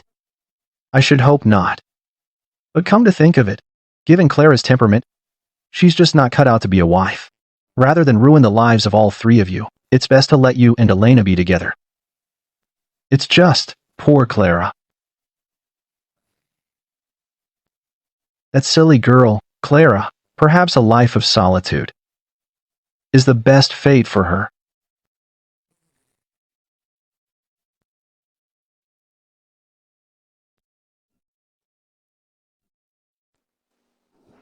Mentor, your sword. You hold on to it for now. Thank you, Mentor.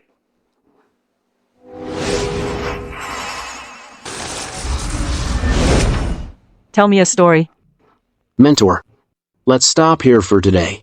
My mind's all over the place, so I'd like to head back early. Something's bothering you? Forget it. Might as well tell you. We're strangers anyway. I don't mind if you laugh. It's about my mother-in-law, Mrs. Vance. Today, she suddenly asked me whether I like my wife or my sister-in-law more. What she meant. She expects me, after the exams, to divorce my wife and marry my sister-in-law. Which one do you like? I'm just a lowly ant, barely clinging to life in this chaotic world. What right do I have to even talk about love? All I know is this: whoever is good to me, I'll be good right back. Who's good to you? Besides my in-laws and the maidservant by my side, only two people have ever shown me kindness. One is my sister-in-law. The other one is you, my mentor. As for my wife, she's never once started a conversation with me. We barely even see each other. Between her and me, there's truly no connection between us. But still, it was because of her I managed to escape that hellish life I was living. If I win the top scholar title and abandon her to marry my sister-in-law, I feel like I'd owe her way too much. If you were my wife, I probably wouldn't be so torn. Why? It's simple. Even though our bodies are strangers, our souls connect. Isn't that a kind of connection? Not like me and my wife. We've been married for over a month, yet we've barely seen each other, let alone talked. Even on our wedding night, she had someone else stand in for her. Perhaps I shouldn't be so torn. I just feel like I've wronged my wife. But my wife probably can't wait to divorce me. Forget it. Those who've left me behind, let yesterday be gone. Those who trouble my heart, bring nothing but worries today.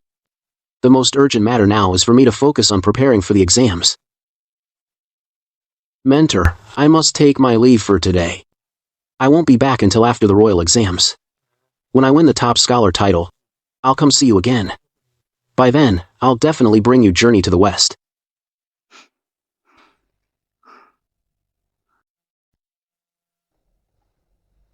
Souls.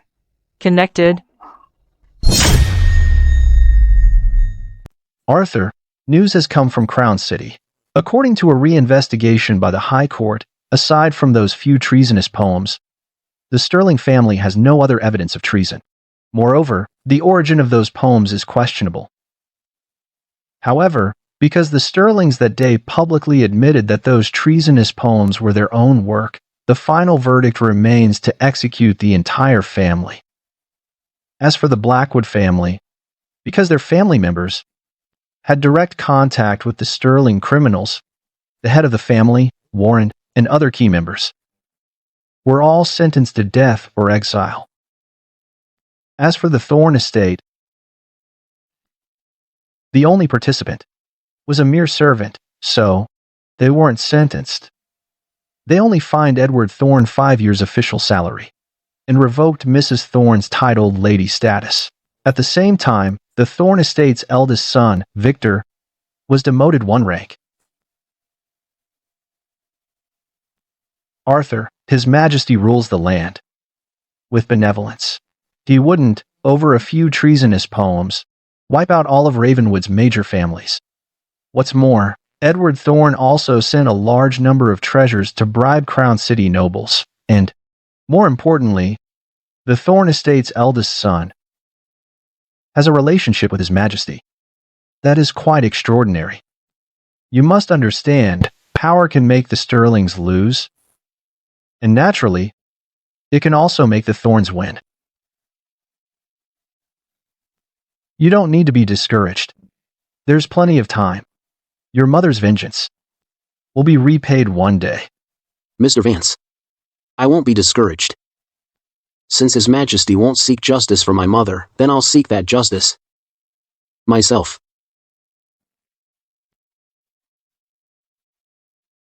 The royal exams are approaching. I must take my leave now. Very well.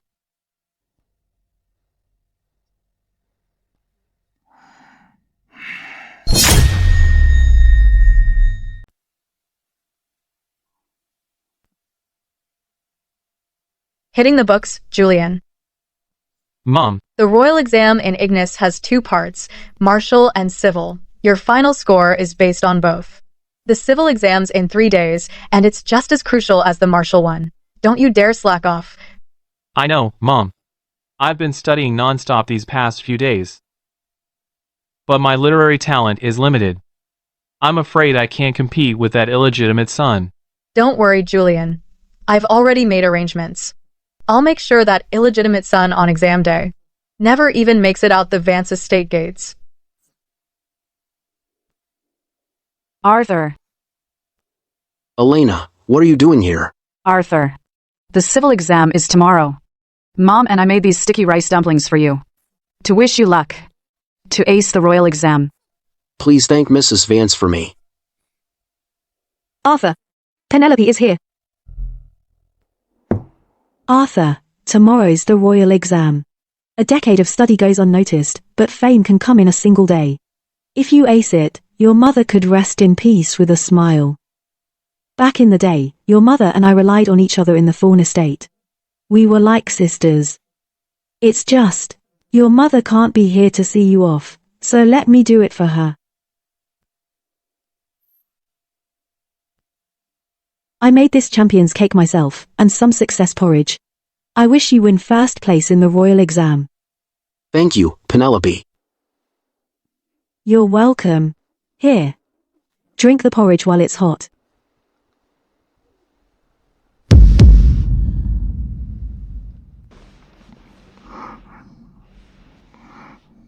Arthur. It's fine, Elena. Penelope and my mother were like sisters. Why would she hurt me?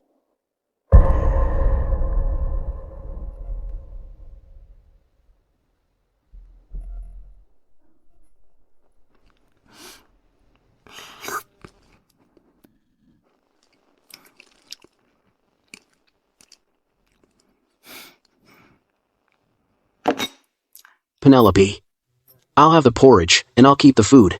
But I need to get back to my studies, so I won't keep you. All right. You focus on your studies. After the exam, I'll come see you again. All right. I'm off.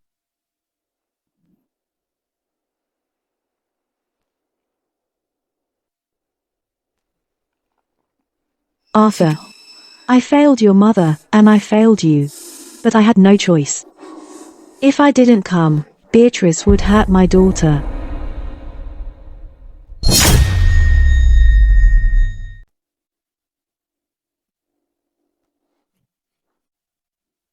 Young master, time to go in. Get inside. Colin.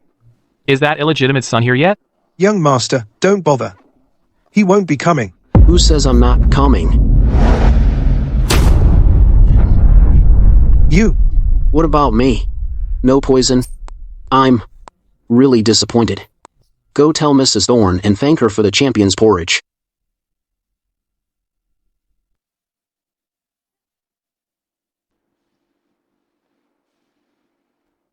Arthur. Are you tired?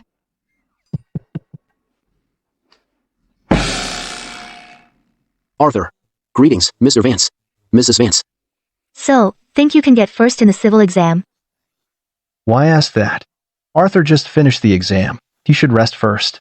No need to pressure him. That's right, Mom. You should be worried about Arthur's health, not his exam results. How can I not be concerned? This kid's so weak. Even after a month of training, in the martial exam in 3 days, he won't do well. If he can't even top the civil exam, this kid is finished. Mom. Arthur is actually not frail at all. He's actually really strong. Strong? How would you know? You punk. What did you do to my Elena? Nothing,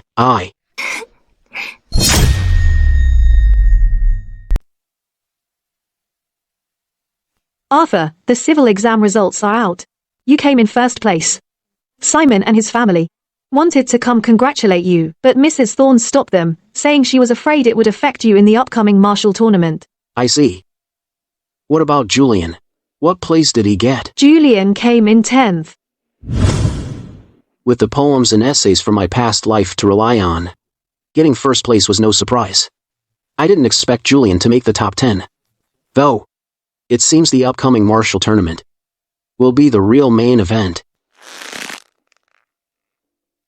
Son, you did well, making the top 10 in the civil exam. Even though you didn't beat that illegitimate son during the martial tournament, I'll find a way for you to face him early. When that happens, you go all out and kill him. With your skills, winning first place in the martial exam won't be a problem. When the time comes, the top scholar title will naturally fall into your hands. Don't worry, Mom. If I run into him during the martial tournament, I'll grind his bones to dust.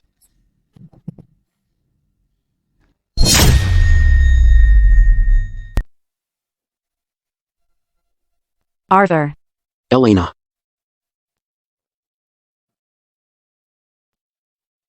Mr. Vance, Mrs. Vance. You're both important people. Why aren't you watching from up there? What are you doing down here? Arthur. This is your most important exam today. I have to be here to cheer you on. Remember, I'll be up there watching him. So he can't try anything. As for you, don't stress. Just give it your all. In past martial tournaments, some have even been seriously injured. Your ranking isn't important. Worst case, you try again in 3 years. Staying safe is what matters most. I've done some research for you. Look. Among all these people, the strongest one is Julian from the Thorne family. But, in the first 3 rounds, you won't run into him. Plus, with your civil exam results, even if you don't get top scholar, you can at least land an advanced scholar rank. Time is up. The martial arts duel begins now. First match. Julian of the Thorne Estate versus the Vance Estate's Arthur Thorne. What? That woman, Beatrice Thorne, must have used some shady trick. What are the odds? The very first match, and you're up against Julian? Arthur. Maybe, just forfeit. Julian is likely at the martial master realm. Besides, given the Thorne family's hatred for you, he won't fight fair. You should listen to your father-in-law. Worst case, just retake it in 3 years. Sure, it's a shame. But your life comes first. Arthur. Maybe. Arthur Thorne. Arthur, wasn't it you who wanted revenge for your mother? Today, I'm standing right here. Do you have the guts to face me? Arthur, don't do anything rash. He's baiting you on purpose. Admit defeat. As long as you're safe, you can try again. Mr. Vance, I could walk away any other time. But this time, I refuse to back down. Arthur. Arthur. Arthur Thorne, I accept. He took the bait. Mrs. Thorne, you've schemed your heart out and planned every single move. Today, at this martial tournament, I'm gonna make you watch how your precious son gets taken down by my hand. Arthur, didn't think you'd have the guts to show up. Years of bad blood. Let's settle our score in this battle. What do you say? My thoughts exactly. Martial arts duel. Fight with control. Now, let the duel begin. Watch yourself, Arthur.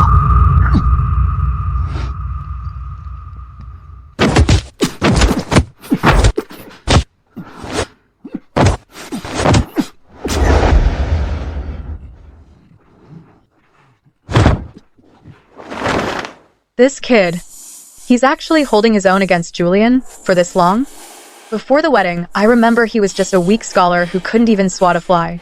It's only been a few months. How's he improved so much? Looks like the Vance family has put a lot of effort into him. Look, Richard, did you teach Arthur this fist technique? No, I didn't. Julian's in the martial master realm. Arthur, this scholar, is actually holding his own? Seems this boy must have had some unique opportunities of his own.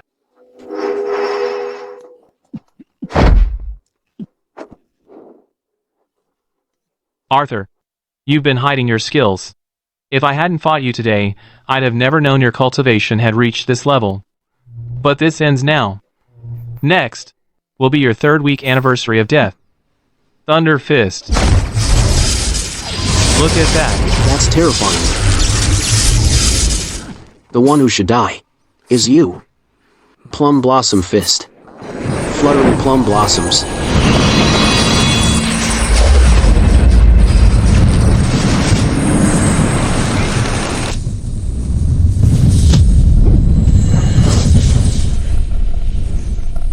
Go to hell.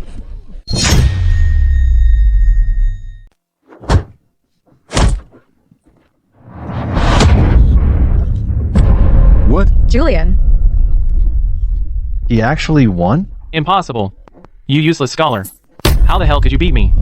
I can't believe it. You're asking for death. A little rat, how dare you? Julian. Julian.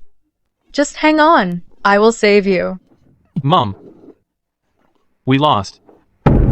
Julian. Julian. You little rat, how dare you kill my son? Give me your life. Stand down. But, Your Highness, my son. Fists and feet have no eyes. Injuries and death are inevitable. If you can't even grasp that, then you Thorns can forget about ever taking the Imperial exams again. This match, the Vance family, Arthur Thorne wins. Arthur. My son. It was my fault. It was all my fault. That Vance living husband really hid his true strength.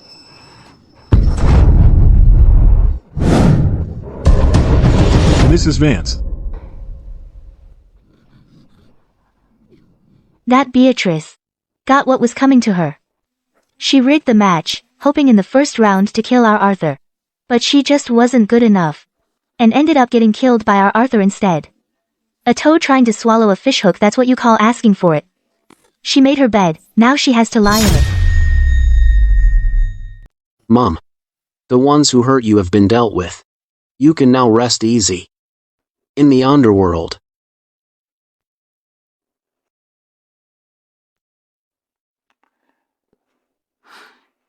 Mr. Vance. Mrs. Vance. Arthur, no need for formalities. We have something to discuss with you today. The royal exams are over. You placed first in both the civil and martial exams.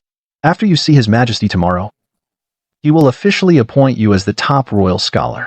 But before that, your mother-in-law and I talked it over, and we think you should settle matters with Clara first. Clara has already agreed. The divorce letter is also prepared. She wants you to go over today and sign the papers right away. You should go now. So eager to get rid of me. Just as I thought, in her heart, I, Arthur Thorne, am nothing but an extra. Arthur. I will follow whatever you and Mrs. Vance arrange. Bella, open the door.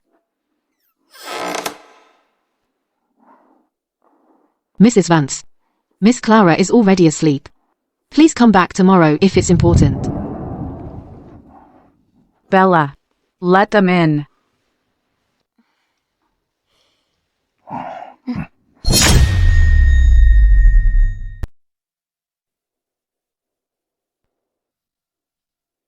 Clara.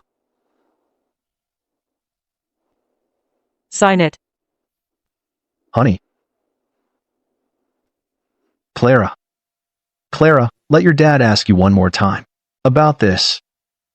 Are you really, truly sure? That's right, Clara. If you're not okay with this, no one's gonna force you. Elena won't blame you for it, either. Your dad and I will always stand by you, no matter what you decide. Clara.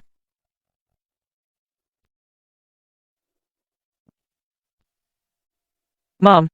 I have no objections. He belongs with Elena. So be it. Just let him sign it.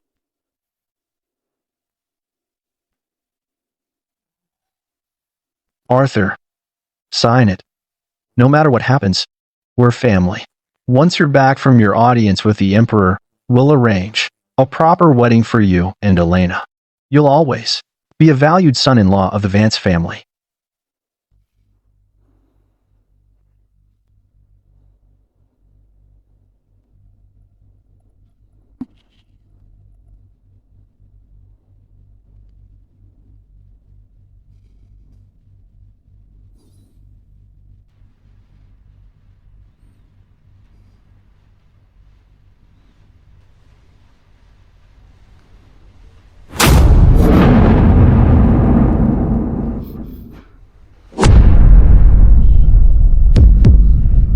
This book.